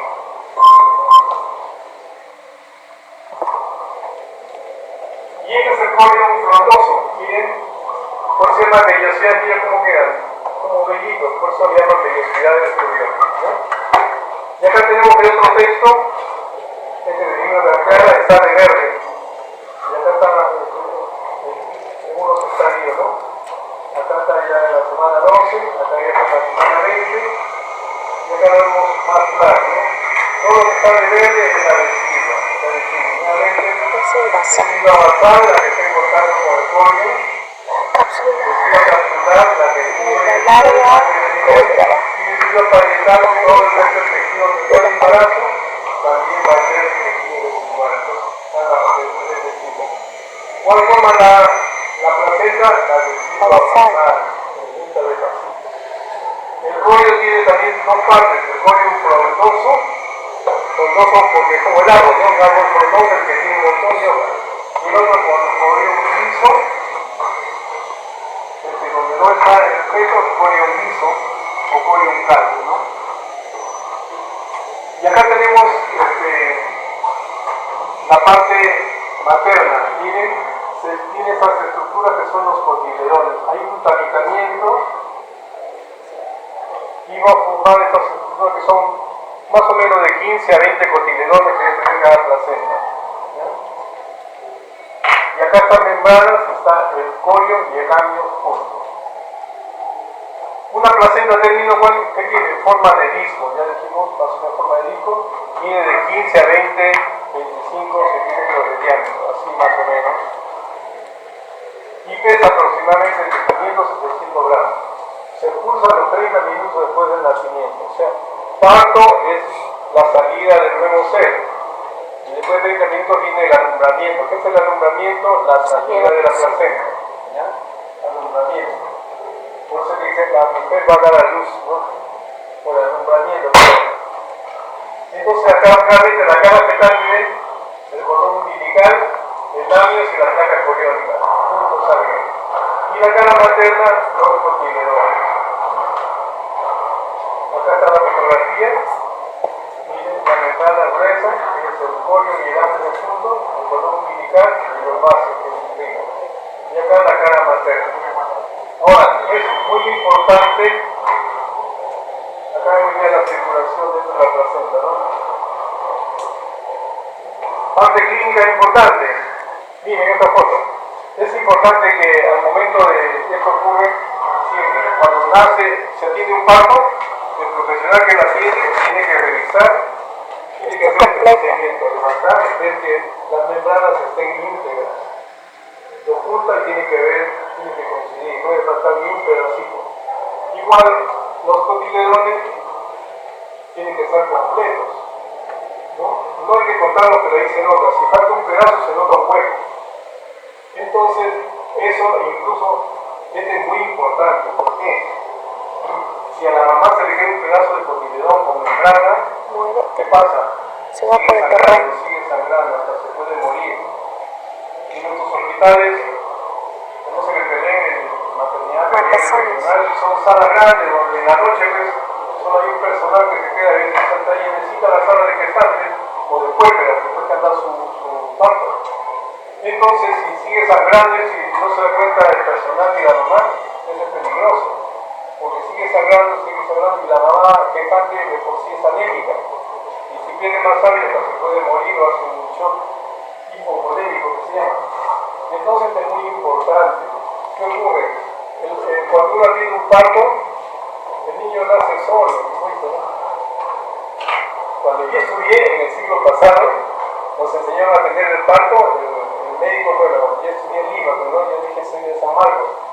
El docente dijo, miren cómo van a hacer, y veíamos con el parto, ustedes solamente van a mirar cómo salía solito, salía el supervisor solamente va a ayudar, nada más que ya sale. Y igual la placenta dijo, ahora van a ver cómo sale solita. Espera media hora aproximadamente, es el promedio, 30, 35 minutos, y de repente ves que empieza a correr sangre, ya está tomando la placenta. Entonces sale, solita empieza a caer y uno ayuda nomás a que salga. ¿Qué ocurre? ¿Por qué hay problemas en los hospitales? Porque se apuran en salir, tanto el médico lo que empiezan a jalar y a jalar, para apurar, ¿no? Y en ese jalar a veces se quedan restos. Si queda entre restos, ya dijimos, va a sangrar un pedazo de membrana o de cotiledón sana. Incluso en las historias clínicas, ahí uno tiene que poner placenta, uno dice membrana, dice ahí, punto seguido, tiene que poner íntegra, cotiledones completa, placenta completa, quiere decir que están membranas íntegras y la placenta completa, no le falta cotiledón ni membrana. Porque ocurre, y lo vemos continuamente, ¿no? De repente no atendieron rápido, dijeron, sí, está completo, ya está. Una hora después está sangrando la mamá. Tiene que pasar a ver, hacerle partos, o sin mucho, hacer operaciones y hacerle la extracción de los restos que quedan.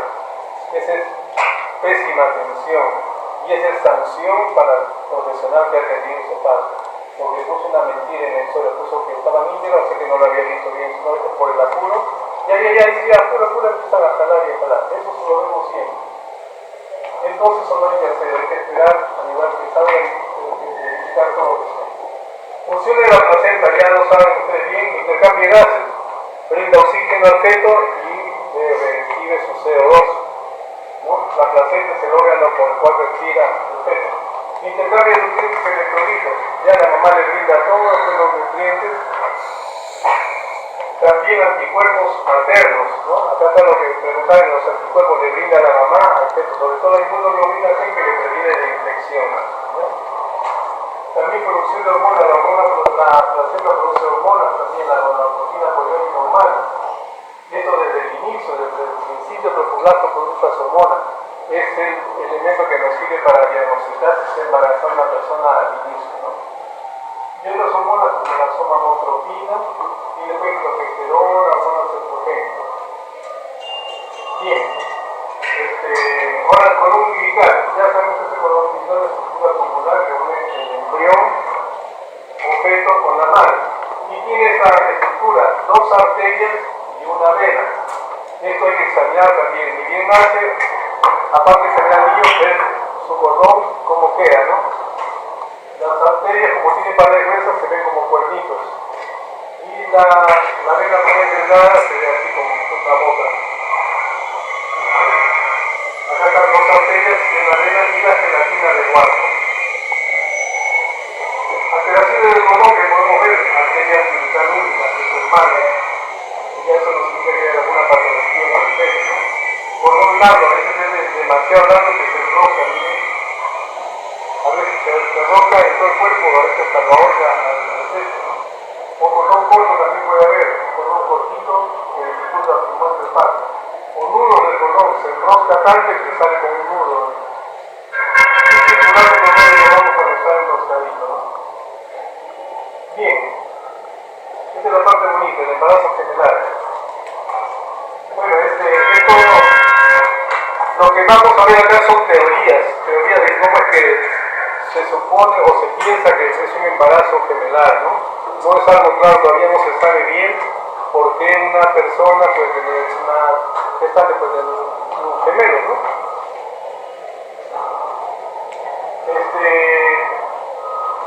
Puede haber dos cigotos o puede haber un cigoto, ¿no? Eso ya sabemos que es un cigoto, ya la nueva célula, ¿no? Se supone, según lo que hemos estudiado, que solamente puede salir un óvulo y solo lo fecunda un espermatozoide, nada más. Pero hay teorías que dicen que pueden presentarse y demuestran que pueden haber dos. ¿Cómo se produjo eso? Que salieron dos óvulos y fecundaron dos espermatozoides. Es raro, pero son teorías que han hecho experimentos en animales y eso es lo que más o menos se ha resultado, ¿no? Una situación muy disgótico, ¿no? Hay un blastocisto que va formando y se separan y se forman dos, que son diferentes, ¿no? A veces se instalan dos, como digo, la teoría es que han sido fecundados dos ovocitos y se instalan los dos. Si se instalan cerca, pueden formar una sola placenta, pero cada uno está por su lado, ¿no? Entonces ahí es donde se ve que hay hombre y mujer, o pueden ser dos varones o dos mujeres, pero no se parecen, ¿no? Es lo que la gente le llama mellizos, ¿no? El término mellizo no existe en medicina, por si acaso, ¿no? Se habla de gemelos disigóticos o monocigóticos. ¿Y acá? ¿Cuáles? No se parecen. No. Están juntos y por eso. están así, no se parecen. No se parecen. De ahí es lo que llaman mellizos. ¿Cómo se llama? Gemelos. Gemelos policigóticos. Gemelos disigóticos. Son los llamados mellizos. Ajá. Acá veremos algunas otras imágenes, ¿no? Por ejemplo, estas son teorías, están las teorías, cómo se postulan, ¿no?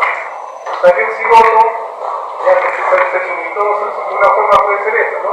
Que el mismo cigoto, según dicen, se puede separar en dos y va formando dos blastocitos, ¿no? Y se forman dos blastocitos y se forman de esta manera, nacen así. Otra teoría es que un blastocito de repente se formaron dos embrioblastos y también parecido, acá tiene una sola placenta y cada uno sus ámbitos. Y otra teoría es que en este embrioblasto se separa y salen, estos son los que le llaman gemelos idénticos. Un solo embrioblasto, una misma carga genética, salieron dos y son monocoriónicos, o sea, una sola placenta, y univitellinos, que le llaman, o sea, una sola cavidad amniótica. Estos son los gemelos idénticos, hombres o mujeres, ¿no? O dos hombrecitos con dos mujercitas, y son, como dicen, como dos gotas de agua, son idénticos, ¿no? Acá veremos más claro estos esquemas, ¿no? Acá hay dos cigotos, por ejemplo, la teoría de que se juntan dos ovocitos, se implantan los dos, puede ser cada uno con su placenta, ¿no? Pero los ámbitos separados, estos no se parecen, ¿no? Y como digo, puede ser hombre y mujer, ¿no? Acá en este caso, igual, disigoto y bicoriónico, o sea, dos placentas, a veces puede ser una sola placenta, si están cerca, o dos placentas, como en este caso, y también cada uno su bolsa amniótica.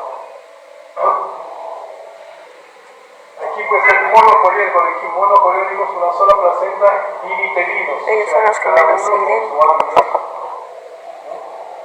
Y esta es la más interesante, la más bonita, que postulan que un solo cigoto se divide, se instala, pero de repente, por qué causa no se sabe, del mismo embrioblasto se formaron dos, se parten dos el embrioblasto y va a formar dos embriones. Estos iban a ser idénticos porque tienen, como es un solo cigoto, tiene la misma carga, una sola carga genética, por lo tanto van a ser idénticos, ¿no?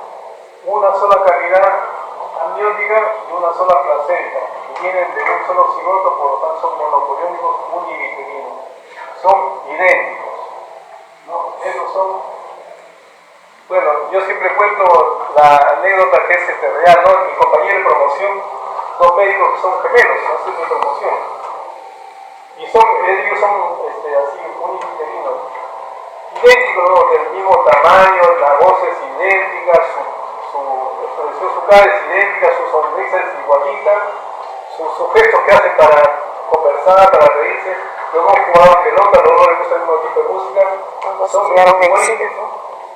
Y trabajaron en el mismo hospital, trabajaron en el hospital de Gagliani. ¿Por qué lo diferenciaban? Porque uno ha sido hoy gastroenterólogo, que ya se retiró también, gastroenterólogo, entonces tenía su logo del servicio de gastroenterología en su nombre. Y el otro es intensivista, también tenía, por eso lo reconoció la gente cuando ella tenía que mirar, sentarse a mirar ese nombre, ¿no? Ellos son idénticos y tienen familiares también con gemelos, desde antes y después. Entonces es hereditario. ¿Por qué? No se sabe, pero así ocurre, ¿no? Entonces ellos son los gemelos idénticos, ¿no? Muy bien, primera parte acabada. Ahora viene uno cortito que es la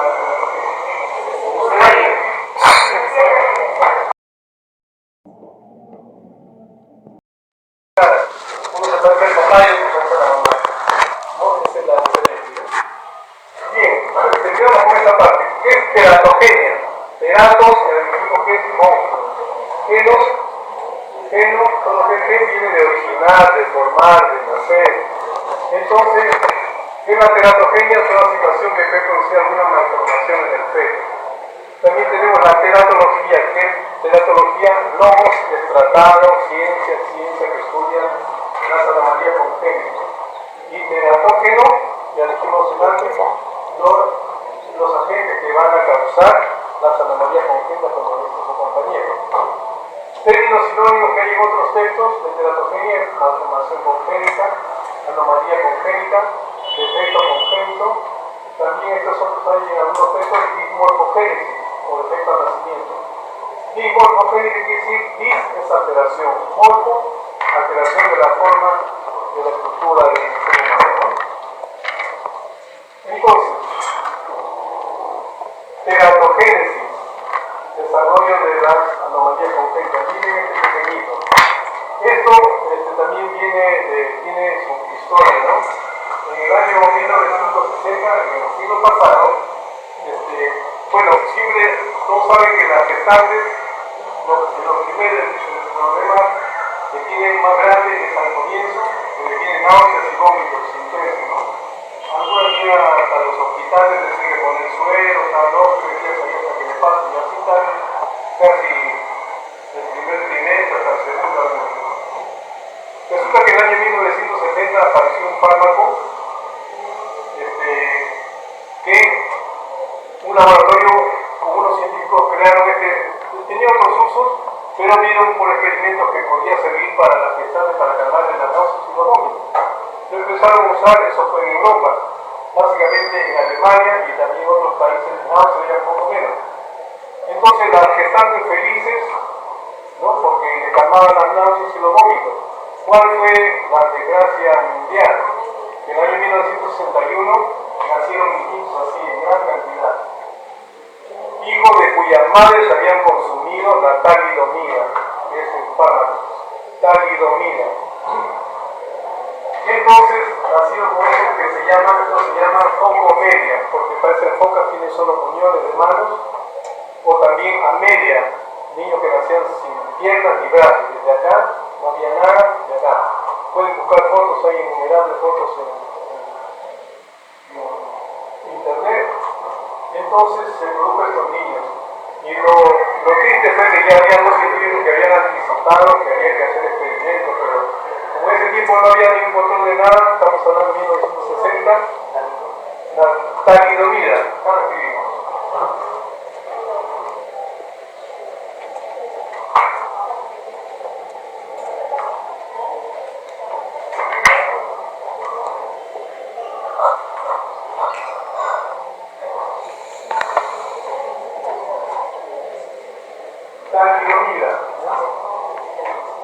Talidomida. Es un anestésico y después lo usaban, como a veces algunas drogas la usan para otra cosa, y entonces descubren otros beneficios.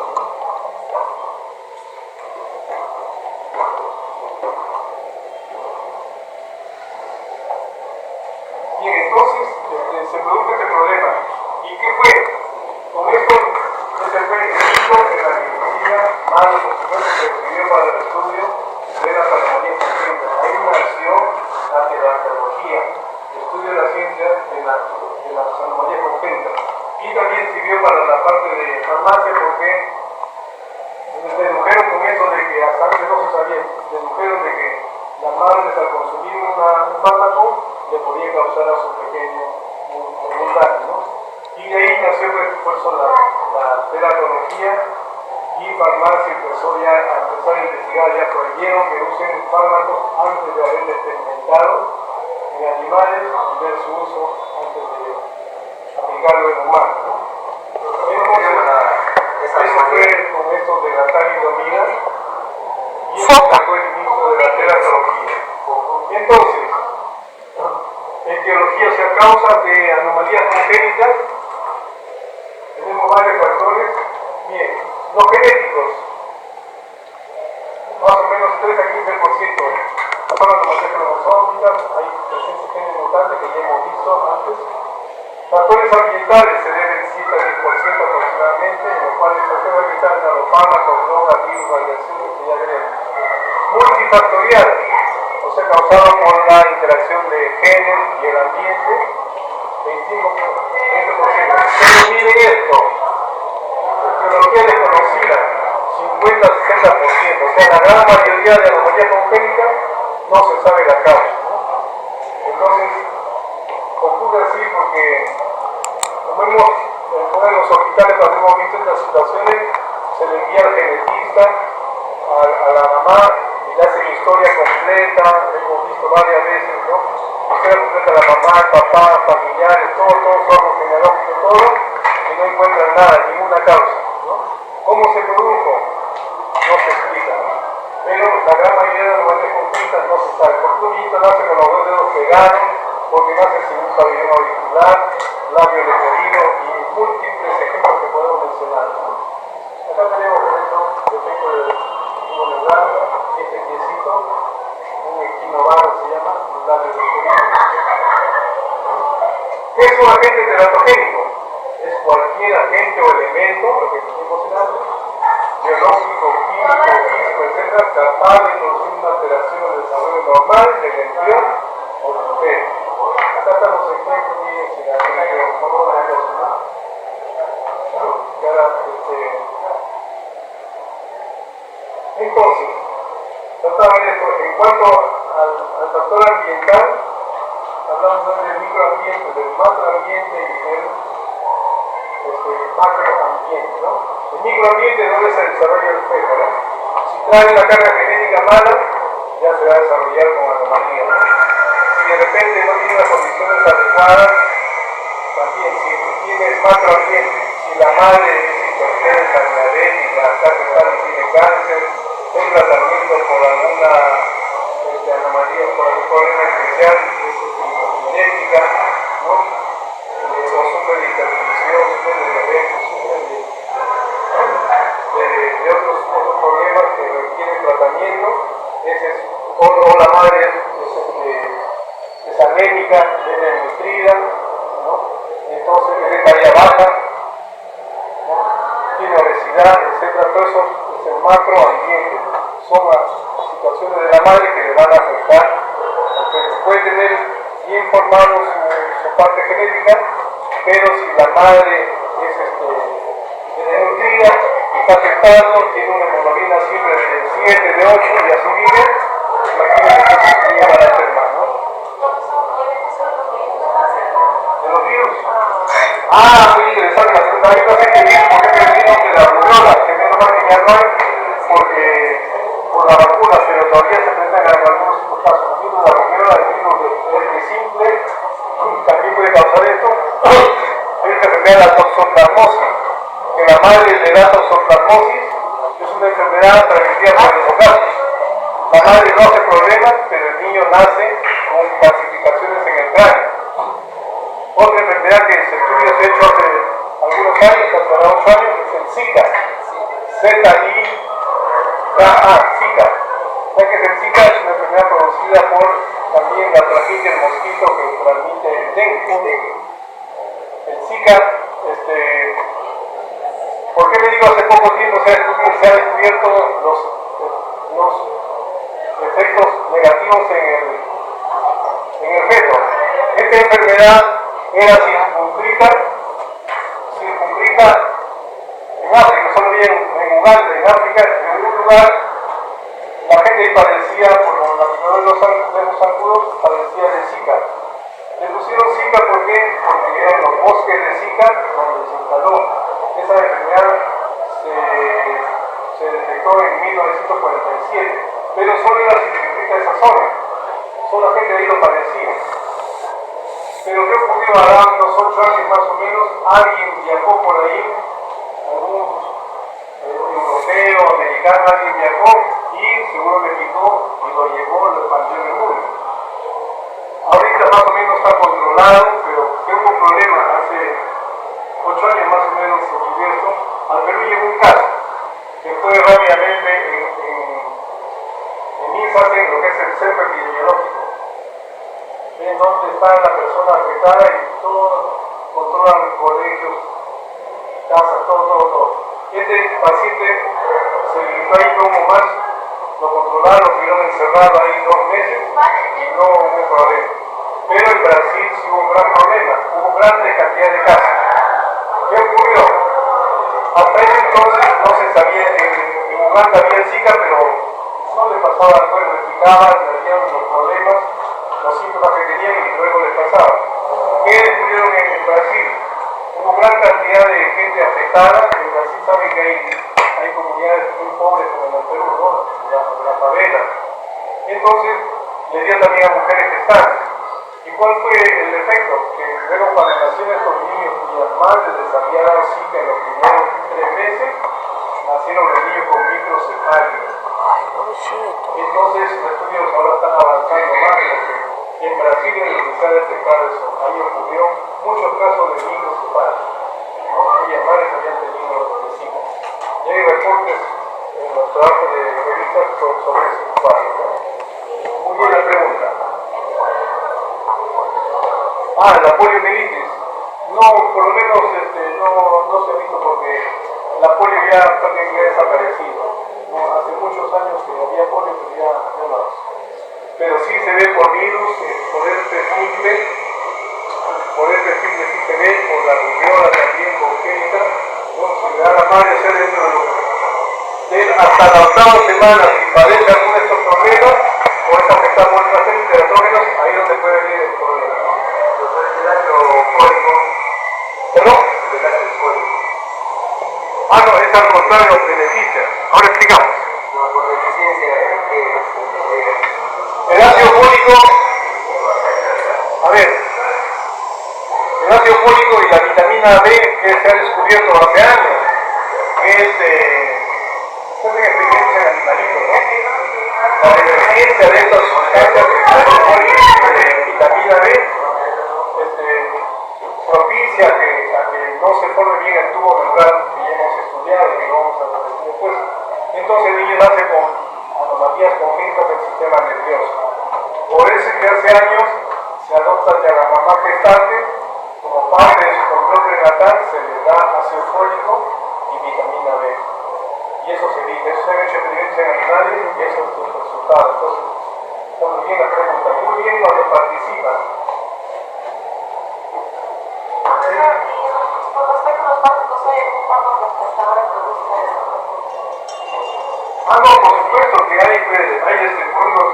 Si la vitamina A es usada en exceso, la hipervitaminosis A, en la tesales también le produce anomalías a los pequeños.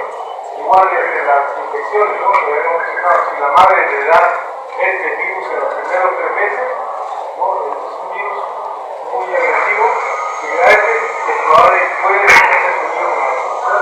Doctor, ¿hay complicaciones por exceso de consumo de vida, por ejemplo? No se escucha. Hay malformaciones por exceso A ver, pregunta que es por exceso de complejo B, no. Lo que sí está bien claro es por exceso de vitamina A. Se llama hipervitaminosis A. Eso sí produce, está demostrado que produce efecto. Y los trabajos los hacen en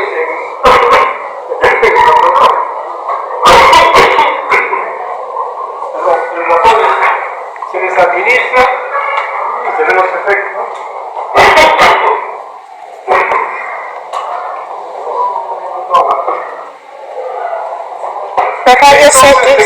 Los rayos X también es Claro, acá vamos a... teratógeno.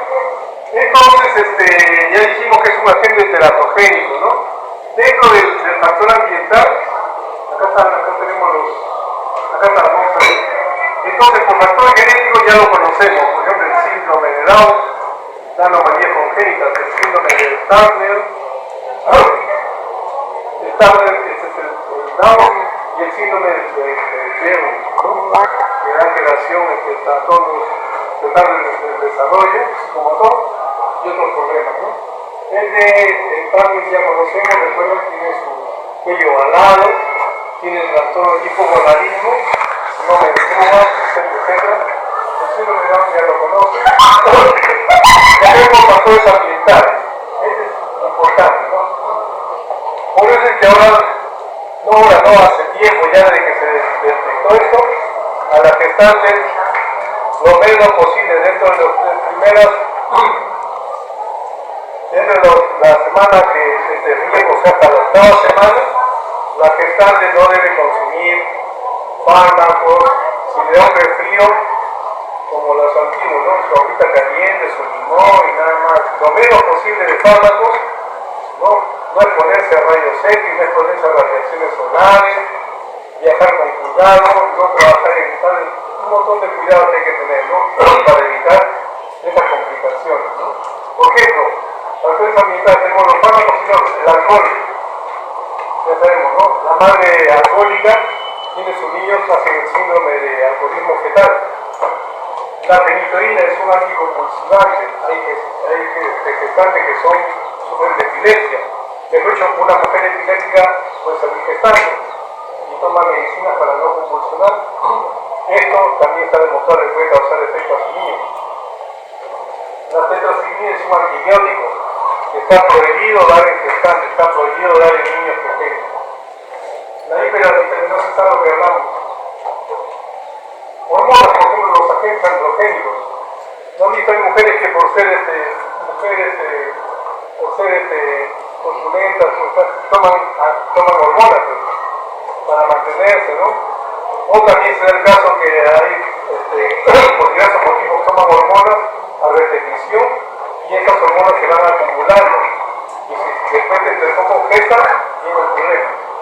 Sustancias químicas, el mercurio, los pesticidas. Hay mujeres que trabajan, hay almacenes, como nuestro país es agricultor, en la sierra hay almacenes inmensos donde almacenan los pesticidas. Ya que trabajan mujeres ahí y son jóvenes y de repente empiezan a gestar y el niño nace con problemas por los pesticidas, porque eso se absorbe y se va acumulando en el organismo. Infecciones como hemos mencionado, el citomegalovirus, toxoplasma, el VIH, el herpes virus, el Zika, ¿saben? Y radiaciones de agentes físicos, ¿no? Por eso esto hay donde toman radiografías, en los centros de toma de radiografías, en laboratorios, ahí está prohibido, ¿no? Si está gestando, ahí está en acceso legal. Si está gestando, evite estar acá, ¿no? No puede tomar una radiografía una mamá. Pero a veces ocurre que después de un accidente que está gestando y se fractura la pierna, y es necesario que le tomen radiografía, ahí viene ya el riesgo también, ¿no? Bien, finalmente una clasificación de los errores morfogénicos. Es una clasificación, pero hay muchas clasificaciones, acá es un apartado, ¿no? De acuerdo a la patogenia, o sea, al mecanismo por el cual se produce, se divide en 4 grupos. Malformación es todo efecto morfológico del órgano, parte del órgano o región anatómica que resulta de un desarrollo anormal. En este caso, la microcefalia, ¿bien? Es un niñito con una microcefalia, su cabecita es así pequeñita. Puede vivir algunos años, puede vivir hasta mayores. Otro, disrupción. Es un defecto morfológico de un órgano, patrimonio de la región anatómica que resulta de un factor extrínseco. La extremidad se formó bien, pero tuvo un factor extrínseco que le causa anormalidad, por ejemplo, las heridas amnióticas. Una fotografía de eso, ¿no? Muchas veces les amputan, están con un dedo amputado. Otro, la deformación. Es un defecto por la presencia de fuerza mecánica, ¿no? Por ejemplo, si hay oligomilamios que comprimen por las otras vísceras al feto, ¿no? También se ve en la presencia de miomas. ¿Saben qué son los miomas? Miomas son tumores benignos que aparecen en el útero. Generalmente son la parte externa, pero a veces están en la parte interna. Entonces hay miomas grandes y ahí se está formando el feto. Entonces el mioma le comprime y nace a veces con la carita, se deforma su cara, ¿no? O el pecho o la espalda se le deforma. Yo he visto niños que han nacido así con efecto de miomas de la madre, ¿no? No, si estaba gestando, difícil operarlo, ¿no? Ahí se detecta el mioma después, ¿no? Como digo, la madre no sigue en control, entonces está gestando y la madre no sabe que tiene mioma, ¿no? Entonces ahí viene el problema, después se detecta, ¿no? Una vez estuve en una cesárea y cuando nace el niño se ven los miomas de la mamá, pero no le afectó mucho porque estaba en una parte baja que estaban cerca de los piecitos del bebé y no le afectó. Y la displasia, cuando es una organización anormal de un tejido, por ejemplo la displasia de cadera, ¿no? Aquí ¿Qué ocurre? Este es lo que debe ser normalmente. La articulación de la cadera tiene esta cavidad que es la cavidad contigoidea, y aquí se va el fémur, la cabeza, y así hace el drenaje, por eso puede mover, ¿no? Pero si se formó mal, no va a hacer la cavidad así, se formó como un plato, ya no puede dar vuelta, entonces el niño nace con displasia de cadera. Es un problema que se presenta en el promedio. Fin, se acabó. La próxima semana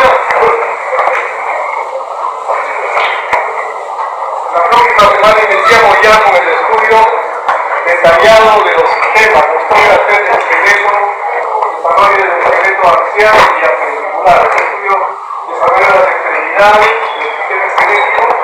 Entonces es importante que vean